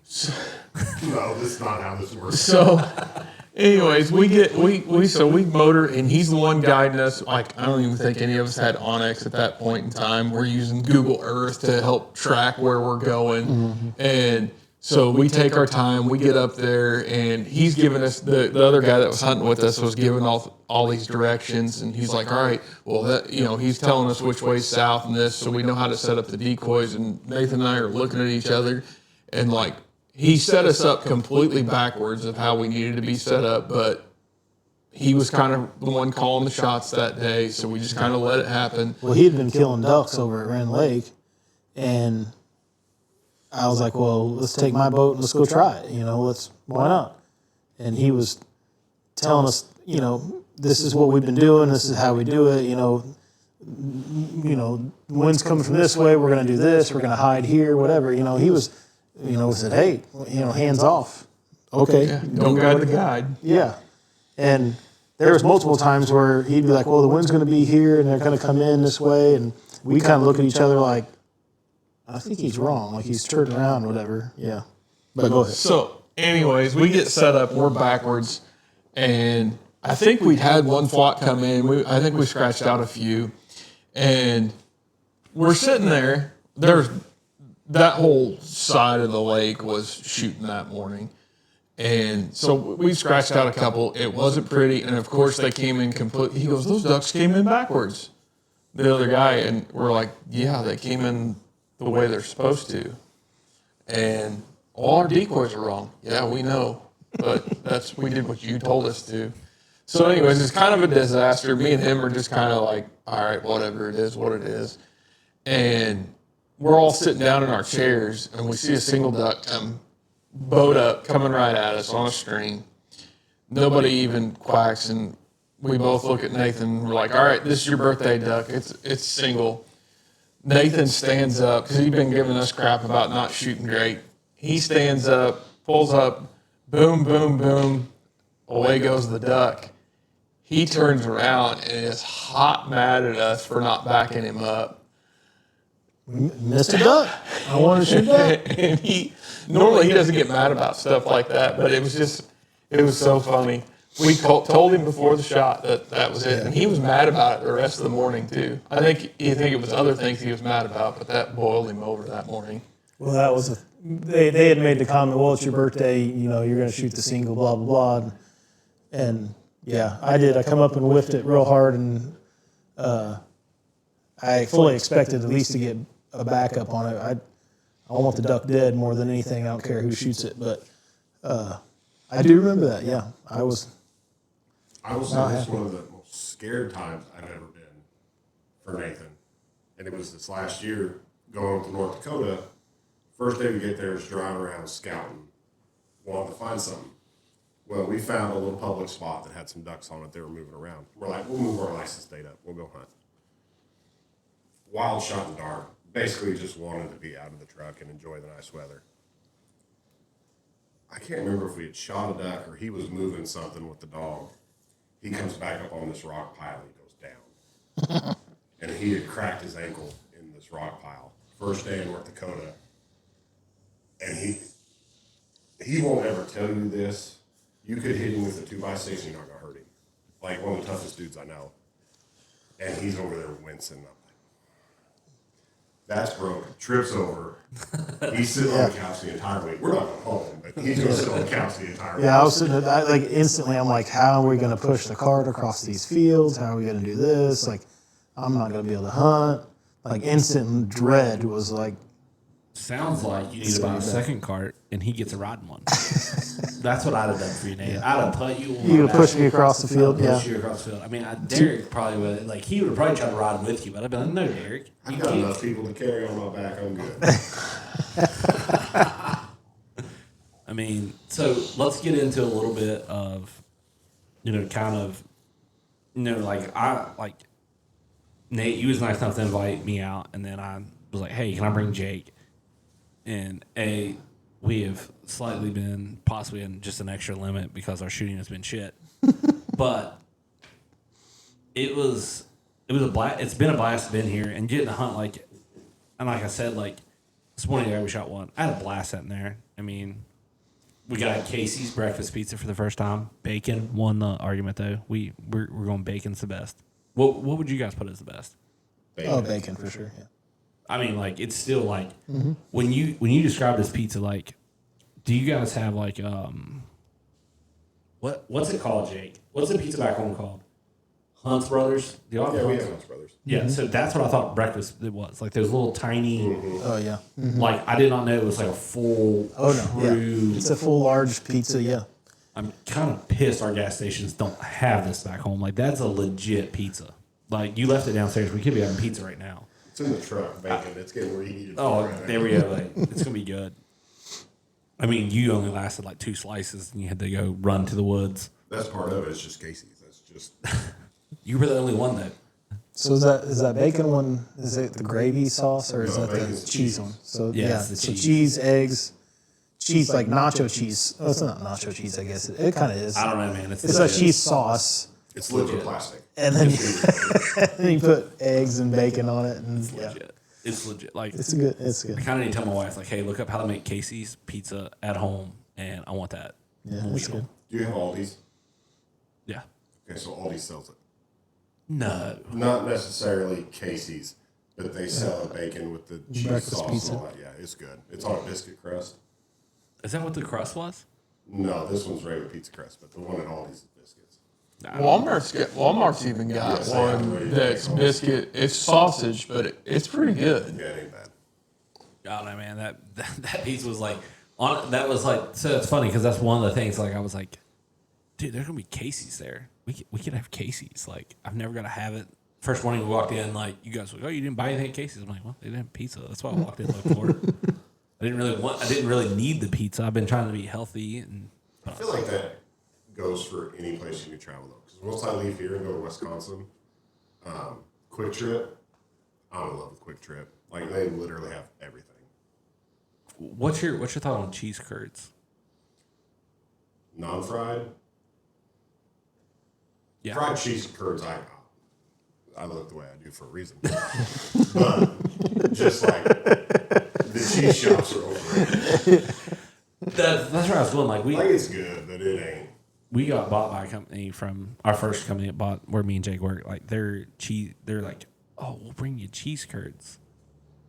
Spotted Cow. I don't know if you drink or not. Yeah, I drink Spotted Cow. Is it that great? They never brought it to us. It's good. Those guys act like it's sliced cheese. It's good. Don't get me wrong. It's better than you've had Yingling, right? Yeah. It's like Yingling tier. Okay. So I wouldn't. So I'm not gonna go out of my way to drink it. Then you're speaking talking of food, this is one of our big complaints with North Dakota. They need to learn how to use salt. I don't salt my food either. When I cook, I don't salt. No, this is. It's hard finding good food up there. All the diners they're rough. Really? I think they would probably be at home Well, you would think hey, there's some big girls up here. We're gonna get some good food. No, it's horrible. You got to remind yourself you're married. I'll tell you. I'll let him explain it. He's the dumplings. So wait. You're telling me North Dakota? I picture North Dakota as good home cooking diners, and that's no. These are European people from way back when. It's not. It's trash food. Damn, why didn't they? I love the people, but they need to learn how to cook. They should have went the rest of the way to California. It's terrible. No, so we go. There's the town we stay in. There's basically one restaurant. I think there's another bar or two that serve food, But like for lunch and stuff, there's one place to go to. And we went in there and they were running specials. Yes, your cameras are both dead.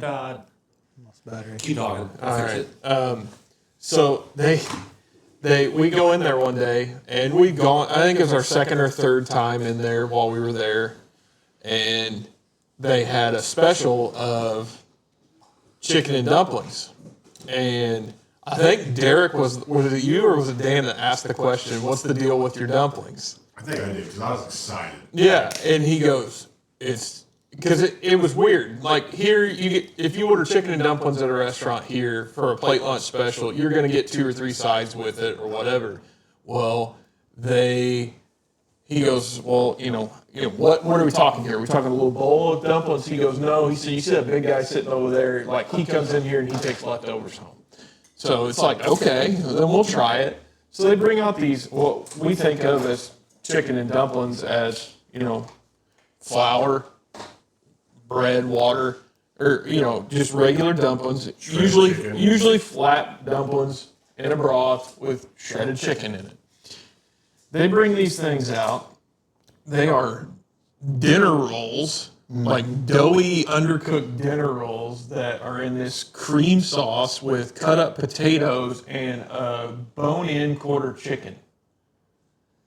And it just tasted like milk with raw bread. And then to add insult to injury, Dan ordered fried pickles. Everybody here has had fried pickles. It's a pickle battered, put in the deep fryer. His were like pickle spears that someone put in a wonton and threw in some grease. Like, it can be rough. Yeah, that sounds. I would have never.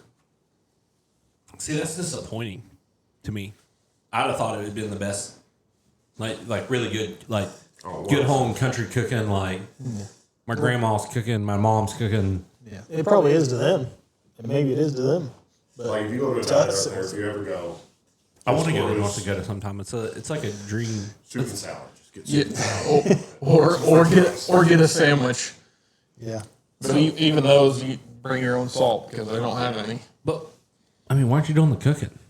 I feel like you're a good cook. Are you a good cook? We cook most nights, but lunch, North Dakota, if you do it, like I am here for 8 days. I want it. I want my trip. Dude. It's morning, evening. You don't, lunch is grab and go. Yeah. Dude, take you some sandwiches. Sounds like you need to take some sandwiches. We did. Last year we took brats, barbecue. You have to cook duck basically every day to get through your possession limits. Oh yeah, that's something that's like that Billy from Dr. Duck and stuff that they're fighting in Texas, and that's a crazy. Like you guys travel and hunt, so is that not the most annoying process in the world? When I don't know if Canada has it, but they probably no one follows it if they do have it. I mean, my biggest gripe on Canada, I'll say it so that no one else has to, is the pet possession limit and the very liberal limits when everyone down here is trying to, self-regulate. Like, we're trying to regulate how many hens we shoot and all this, and they're just like, there's guys shooting ducks right now in Canada. And I mean, I've seen pictures, and there's a lot of hens in those photos. They're shooting 8 pintails. Yeah.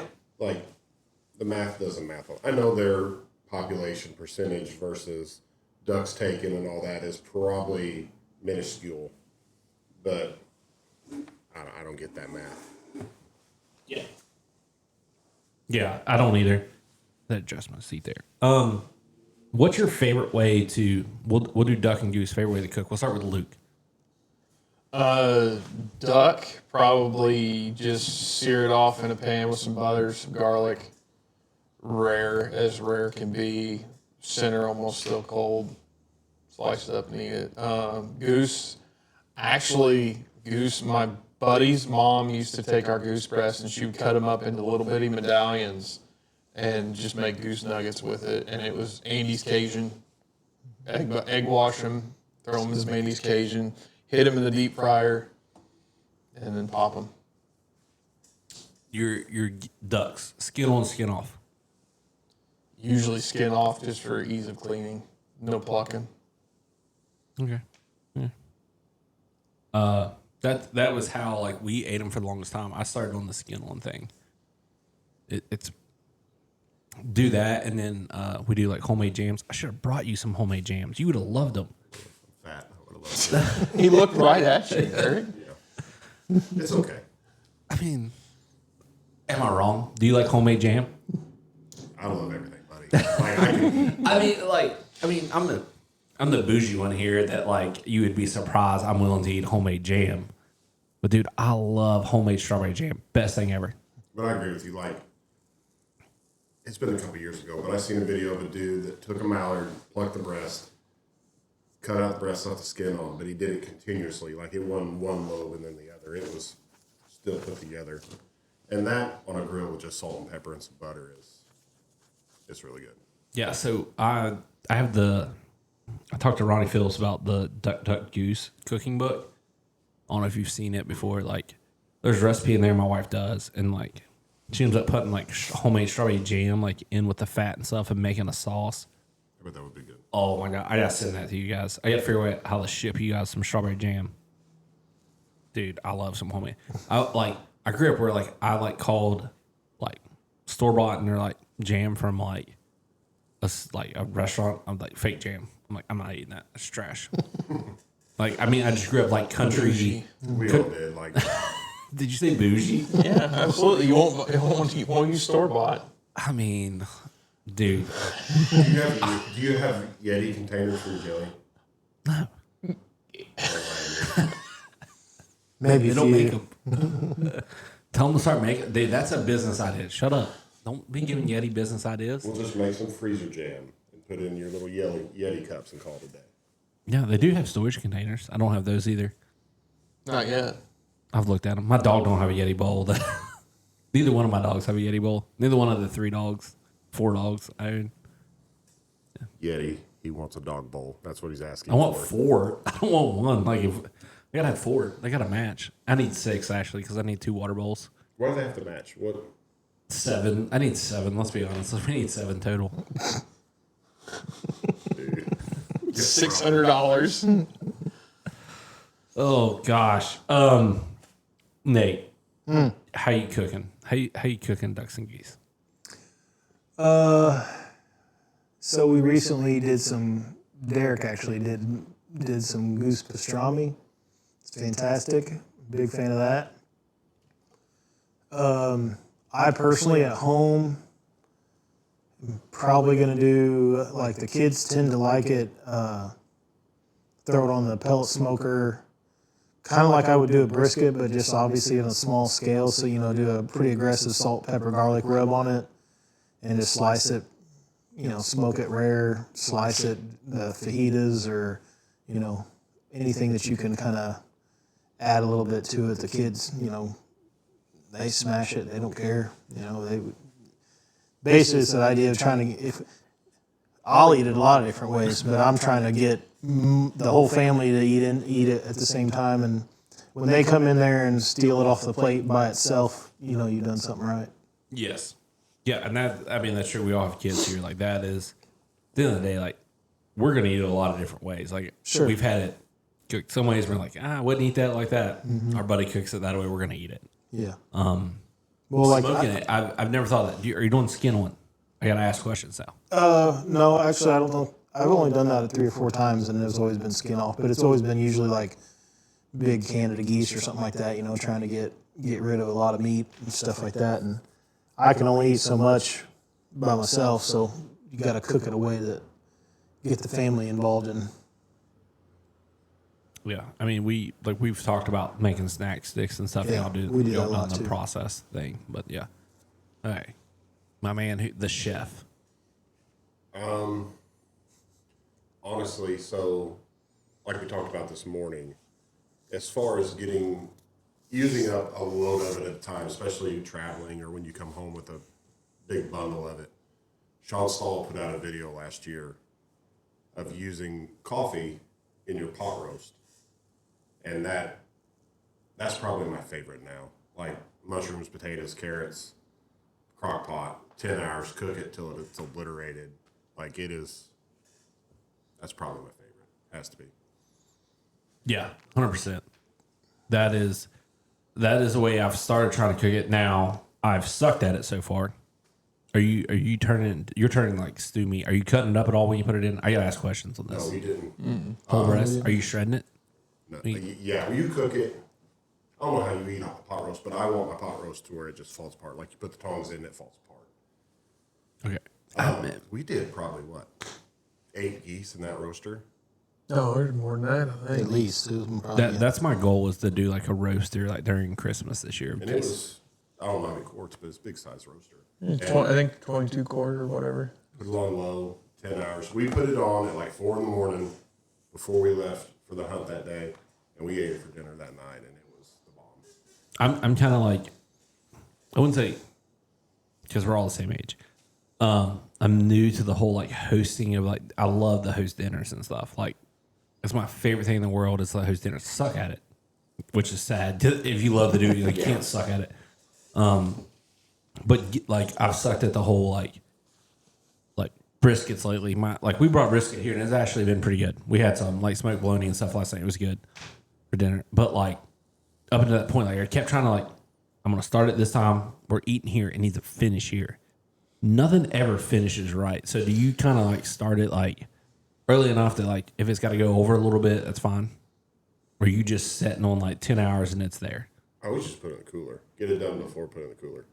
Yeah, if you're talking smoking meat, if you like if Yeah, you want to serve suck at. if you want to serve a brisket tomorrow for lunch, depending on the size of your brisket, you know, if it's just a normal 14, 15 pound, you're putting that dude on at 7 or 8 the night before, and then you're hoping you're finishing at about 7, 8, 9 o'clock in the morning, and then pulling it off and putting it in a dry cooler. Yeah, see, that's what I've sucked ass completely at lately. For some reason, I did it the first couple times. You're thinking like hot and fresh, like I want to pull my meat off. Yeah, I don't know why. The rest is where it's at. Yeah. The first 2 I made, we did it for we did 3. My wife convinced me we needed to do 3 for my son's birthday. I think we still have some vacuum packed somewhere.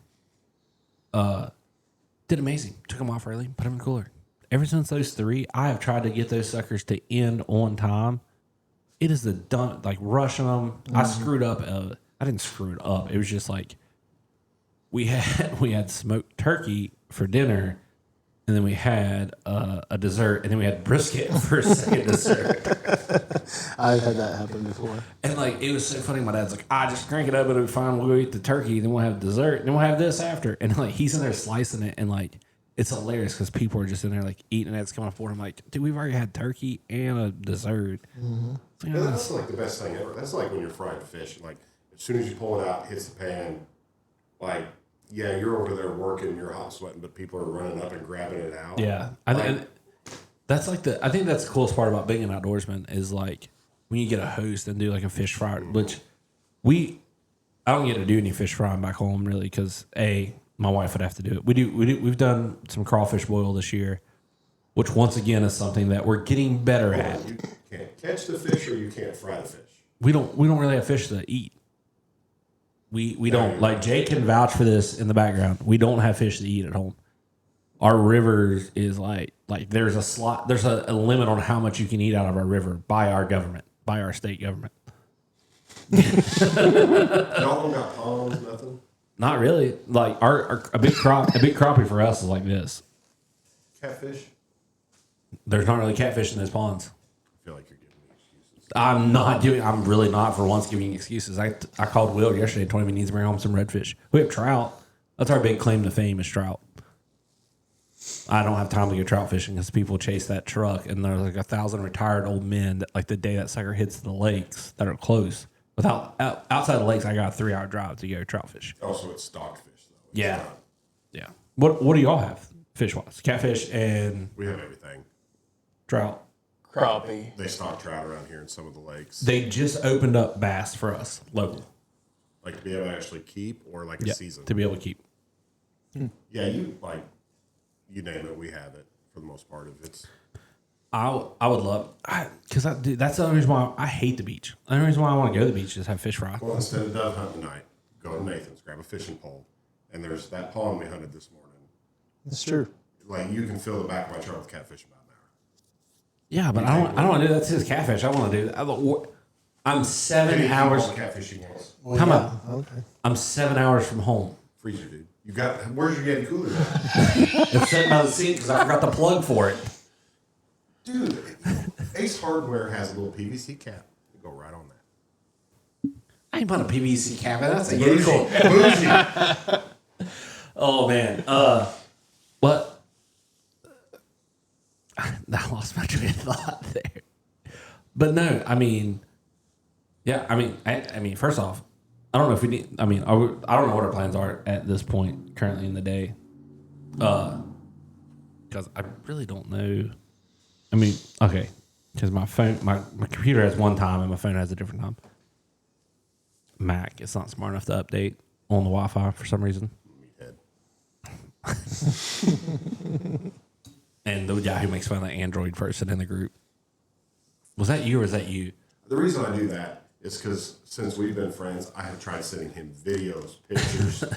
I have to send them all through Instagram because his phone. He doesn't want to see those videos.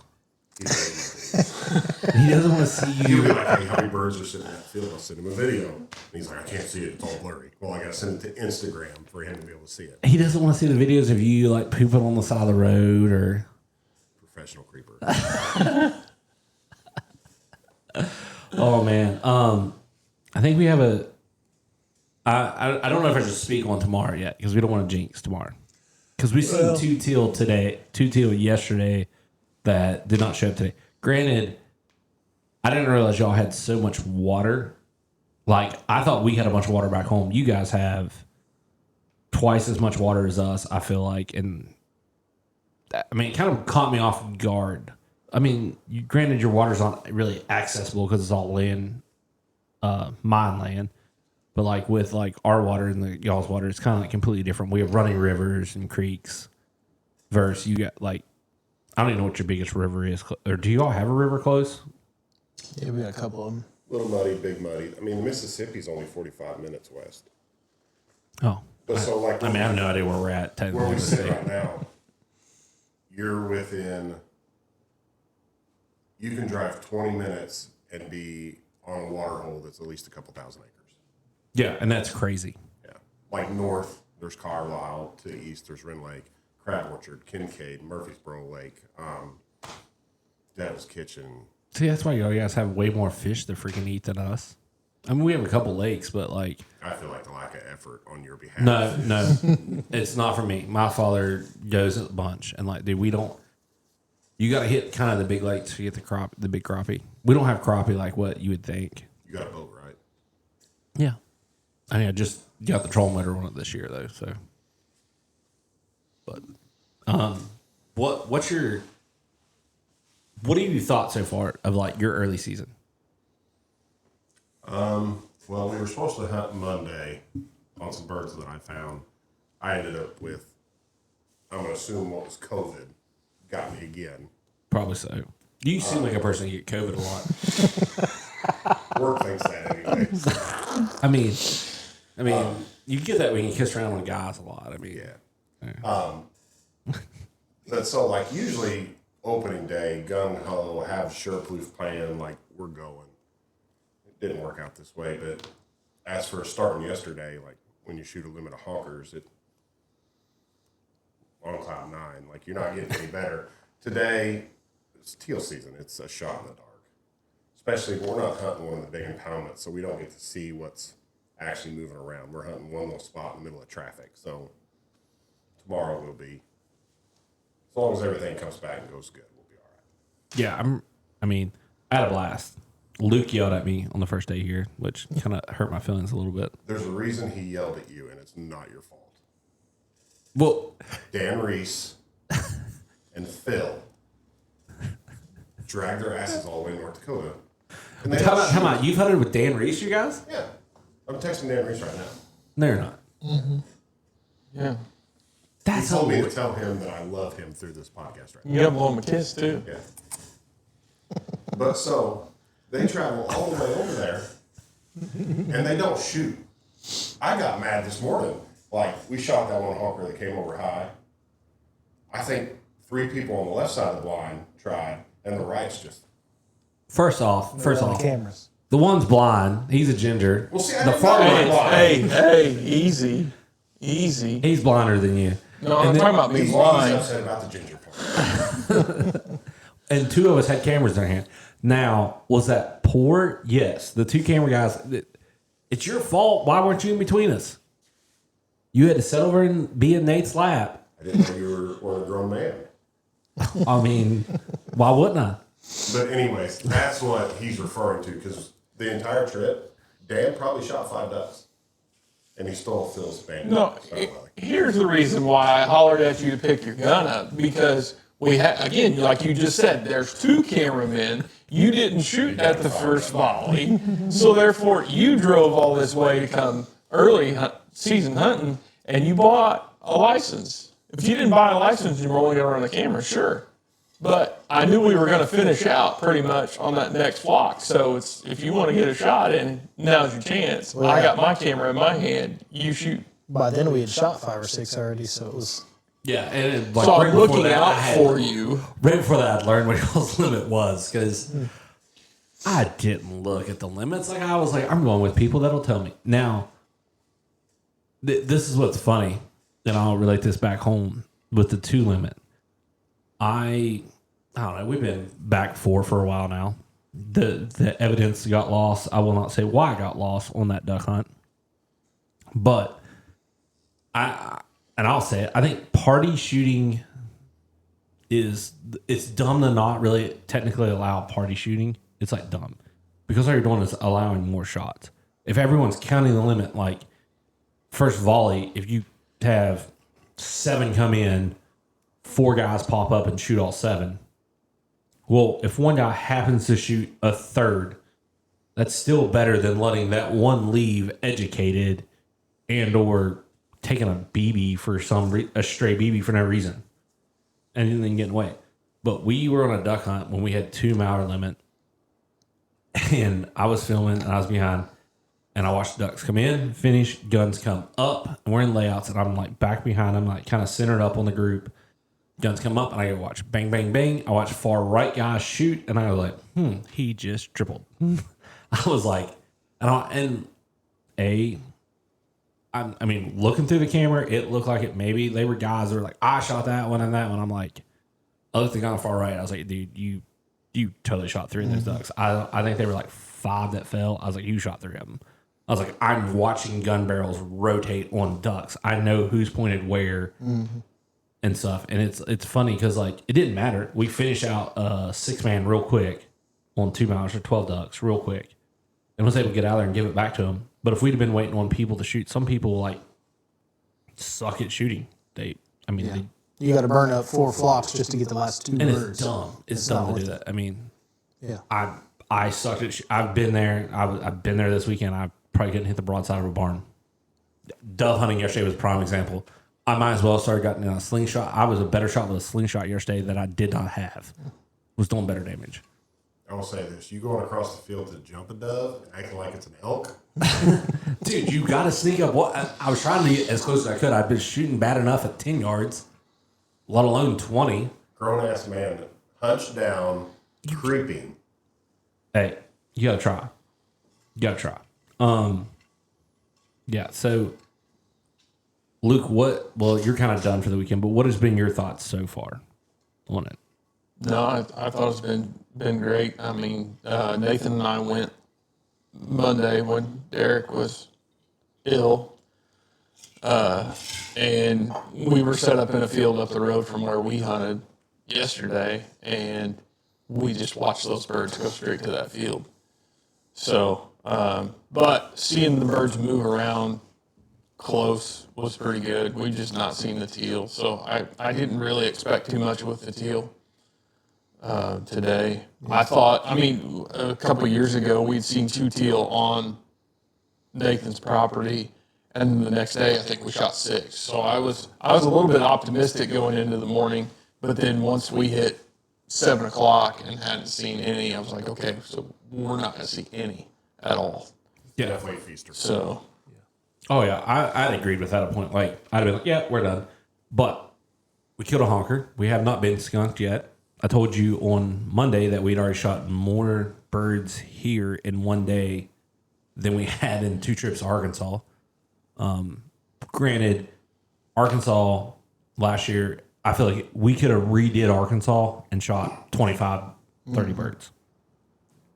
Here, like, probably would easily still be at 0 if we weren't hunting with you guys. If we were trying to do public, we'd be hardcore.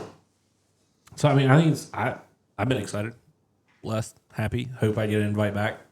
I get to stay in a fancy-ass Airbnb that, if you're looking for an Airbnb, Nate has one. So, do you have anything to wrap us up, hunt proof-wise? Not really. I mean, we had a good hunt that first day. Got to log the hunt and save the stories. We shot basically a 5-man limit of geese, and then shot a few doves that evening. Tried our teal today and shot 1 goose. And then tomorrow we got geese lined up in that same field, different location in the same field. Hopefully it'll pan out. A few more geese tomorrow, and then we'll figure out what we're going to do maybe Monday morning. Yeah, I mean, I'm pretty excited. We should be fairly.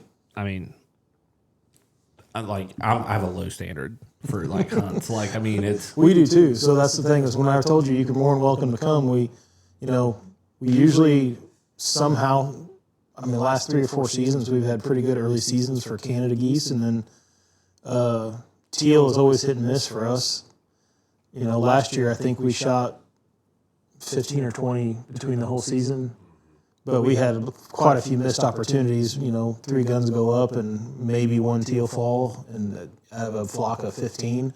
So some of it was on us, but this year it's been cooler than normal, and I don't know if they've blown all the way through already in that down south or just haven't got here yet. I'm not sure, but yeah, we've had times where we've had 2 on our duck hole, and then you actually hunt it and you see flock after flock. And then like today, we seen 2 last night on there, and we didn't see a teal this morning. So, it just is what it is. And like we said, like y'all are polluted with water. I would have never thought the amount of water you guys had here. Yeah. The room for birds to just go sit away from. Oh yeah, spread out real thin. Anyone. Mm-hmm. I mean that's the struggle of this place. Like yeah, but slightest bit of pressure, it's just off hiding. Yeah. So to wrap us up, thoughts on late season. We'll save Derek for last. Luke, we'll let you go first. What now? What are your thoughts on late season? Late season. Late season for you guys. Like, what do you think it's going to be? Like regular season? Regular season? Yeah. Oh yeah. We don't have splits, so we don't have splits. So whenever we'll start our regular season, will start like right after Thanksgiving, and we'll go straight through all the way till. I mean, if you count snows, February. We'll say not snows. Not snows. Regular season. I don't know. I think I wish we'd go to splits. December, the last 5, 6, 7, 8 years has been atrocious for us. Okay, stop right there. If you were going to go splits, would you go to a November season? So we have moved up in November. What I would like to see, and because they rezoned us, and we're not in the southern zone, we're in the south central zone. And with being in the south central zone, they moved us up, which I like because we kill quite a few birds in the first, through Thanksgiving. But then once we hit the first full week in December, it goes to crap. But the problem with them moving us up in November is we get a week and a half in January to shoot ducks, and that's it. So I would like to see maximum. I would still like to see November days, but I wouldn't want to see the maximum amount of days in January. All right, because you guys don't know our dates. I'll run those by you real quick. We have an early 14-day season, September 1st to September 14th for geese only. We run a 9-day. This year we're running a 9-day October, 9-day November, and then 22. We start the December 22nd run to the end of January. Now our 9 days in November is like the second week, in October they've ran it the second Saturday in November to it'd be either your third or whatever, your third or second Sunday, depending on how the days fall. Your October is your first Saturday to your second Sunday. So like that, like for us, which a lot of people are like, those are weird ass dates because they're like, why are you guys hunting in October? They're like, you're so far south. And it's like, I'm like, well, it's basically our early teal season that's kind of a wood duck season. So yeah, like, I mean, I don't know why you guys don't have splits. Why would they give you guys like 2 weeks early? Because we have 4 zones. Federal guidelines don't allow us to have splits because of zones. Dude, and they've like argued, like we just got this, and I call it like the working man's thing because I was talking to you about it. Like we finally got weekends.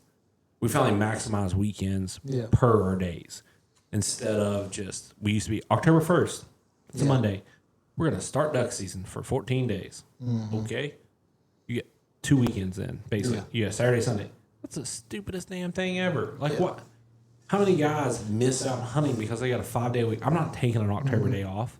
This year I did, but that's because my parents are on vacation. That's aside the point. Well, I think Off the X talked about that with like when you start doing Arkansas or any of these places where you start doing these dates, if you're only allowed 25 days or 30 days a season, and if you don't get to pick and choose, you run into a situation where, like say if you're a college kid or something and you're only off this time, you know, and then all of a sudden if you're off for a 20-day Christmas break and then season's not even in for, I mean, it is what it is. But the thing is like, you know, you're really limiting hunters in a situation where you're wanting. I mean, they want people to hunt, but do they really want them to have success? See, that's sometimes it seems the opposite. And the whole like, so we have bird watcher numbers. I was on a call. I recorded it, threw it away because they probably did not record it. But I mean, like, granted, if you're gonna make it a public board where people can be on it, why can someone not record it? And I was like trying to record it and do a podcast and then like underlay it. That got deleted more because like you couldn't really hear, but like the issue I had was they kept wanting to pop up these numbers and I didn't have the video set up yet, so I couldn't show these numbers they're throwing up that they were like, oh, our max mallards are December. No, they're not. Your max mallards are going to be January. Whoever's giving you this December number is an idiot. I mean, like, it's just naturally. Anyone who hunts will say their max mallards are January. Do you guys think y'all peak before January? I think so. Of course. Well, I mean, where are you peaking at, though? I think you peak right before Christmas on the solstice. Okay, that's one thing. But like, they were saying like December, like Thanksgiving week, but they wouldn't give us Thanksgiving week because of the whole BS of gun season in and duck season in at the same time. And I'm like, that only really affects certain areas. And well, I think the problem is you're making these broad decisions on seasons and stuff, and then you have these anomalies, and maybe not anomalies, it could be the new norms, but 60-degree temps in Canada in mid-December. I mean, ducks aren't going to fly south, the end, right? But at the same time, you're still making season dates based on a generalization or an average or whatever. Like how are you going to, you're not going to make everybody happy. So like we've had seasons where, you know, duck season goes out and then very next weekend you get a big cold front and here they are, you know, they're everywhere. Now we also know that you're seeing because they're not getting pressured. They're not getting shot at. So that's clearly, we know that's why they're everywhere.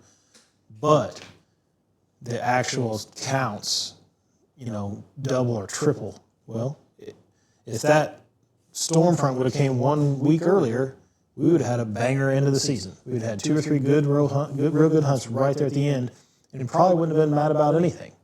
But because it happened 1 week late, you know, now seasons are terrible, and you know, I try not to I personally don't get caught up into them too much, just because you know, if you take the exact same season dates year after year after year, like I would like a split. I think a split would be beneficial, not so much because of anything other than I think your birds lose the education. You know, you get 7, 8, 10 days, the birds start over. You could argue conservation. You could argue that's a big conservation side of it, because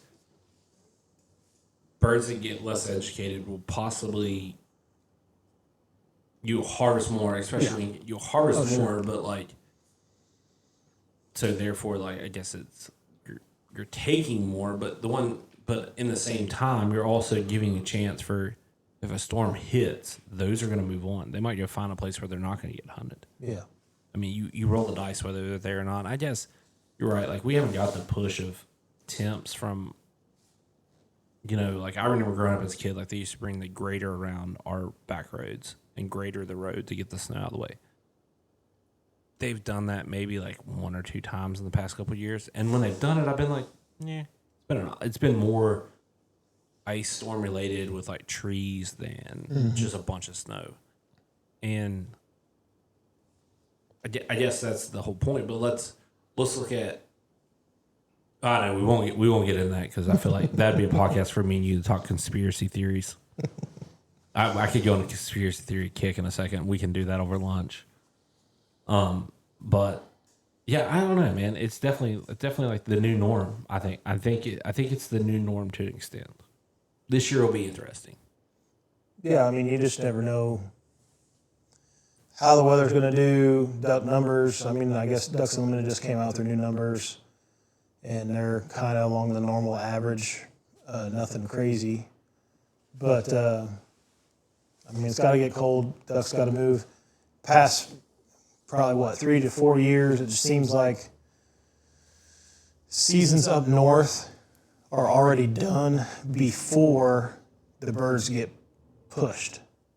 So there's no cold fronts that, you know, so it hasn't got cold enough, seasons are already done, and the birds have no reason to travel farther south.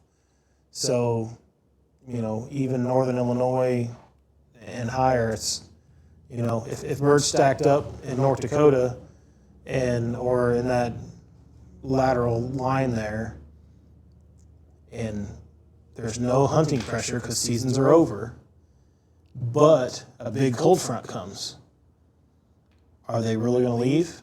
Because there's no hunting pressure too. You got cold fronts, and you know the pressure. So I think that the pressure of hunting is underestimated on how much that affects a migration. Because you can have birds in an area, and everybody goes to banging on them. Let's say you come out of a split, right? And you're like, oh man, we got thousands of mallards in Arkansas. You come out of a split, everybody's all over the place banging on them for 2 days. You can push them birds right back out, and there was no new weather anomaly. You know, everybody banging on them goes, you know, sends them packing. I think weather has a more delayed effect on them. And saying that is, I think like the Missouri River freezing and all the ducks are setting. We've seen the video. Yeah. I think if you have 7-ish consecutive years of that, those birds are going to move. Would you agree? Oh, yeah. Because it's a different. But I think at this point, they're going to hold out for a while. Because they're like, it's coming. It's fine. We sat here last year and everything was fine. Yeah. Well, it depends when I think it depends when that happens too. Like when you, like Derek said, with solstices and, you know, somehow the birds know that, okay, we're late enough in the season that I'm only going to have to fight this for a day or two, and it's the days are getting shorter, you know, or however they, you know, justify it. Somehow they know it's early enough in the season we're going to have to go no matter what, and then later in the season it's like, okay, we're just going to ride this out for 3 days and see.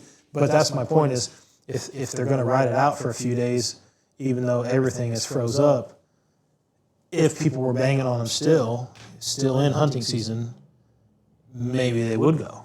You know, so is that the argument for a split? I don't know.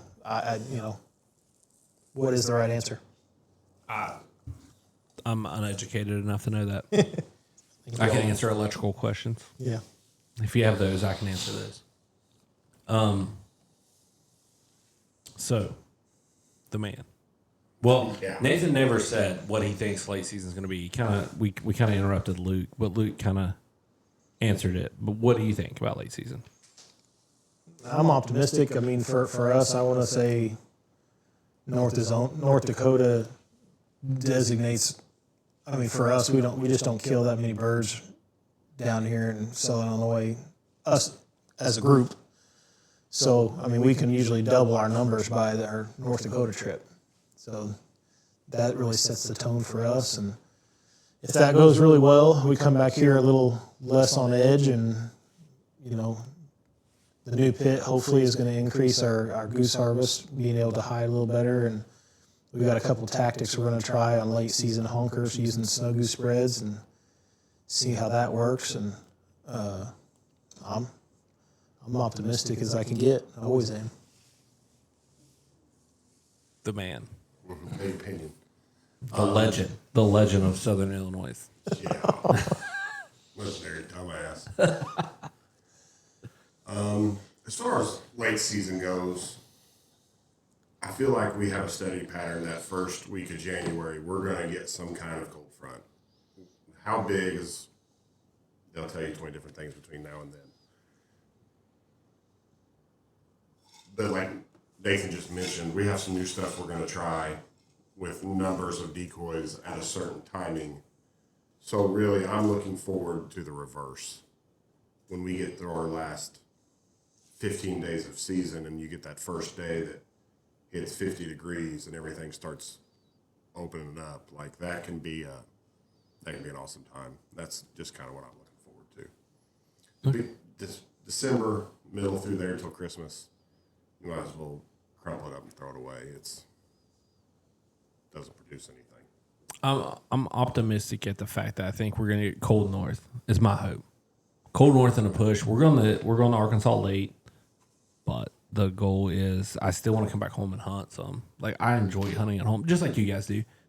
Like I mean, like does your rivers lock up? Oh yes. Like we could have walked across them last year. Well, I wasn't brave enough to get it. I mean, but yes. Yeah, I learned a lot. I stuttered there, but I learned a lot about weather quick changes and how we messed up hunts at the end of last year. Hunts that were zeros that should have been 6, 7s. You said you've only been duck hunting for 6 years or something like that? We might be like 8, 9. Like not. I mean, we started on a whim. I'll tell you that over lunch. Like we started on a whim. Like, oh, we want to go duck hunting. My brother-in-law had done it. Let's just go see if we can. We did not have a boat line. I'll tell you this much, and you can laugh about this, and Nathan's going to send us out of here at Hunt Proof. We hunted out of blue and purple lawn chairs in blue jeans out of a boat without a line on it. And no cover. I mean, like, that's a pretty dumb... We got to see a lot of ducks fly not close to us. You got to learn somehow, right? It can only go up. It did only go up. I mean, it did only go up. But, Nate, send us out here on, like, Hunt Proof, man. You give us all the socials for it, and we'll wrap this thing up. Yeah, if you are interested in keeping track of stats for your hunting, waterfowl, turkey, we now have upland, dog training, journaling your hunts, journaling your dog training. You can reach out to us on Hunt Proof at Facebook and Instagram. We have a website, huntproof.app, www.huntproof.app, and you usually get me messaging you back if you got messages or questions.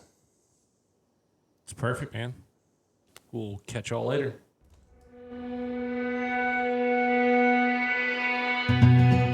Life Between the Volleys is brought to you by Rixie Outdoors, the number one dog stand on the market. Hunt Proof, log your hunts. Dirty Duck Coffee. If your coffee's not the duck, it must suck. Rockin' leather boots, built for work and play. Freecool Outdoors, protect your dog. Bluebird Waterfowler, changing the game of motion decoys. Winter Productions, let us tell your story.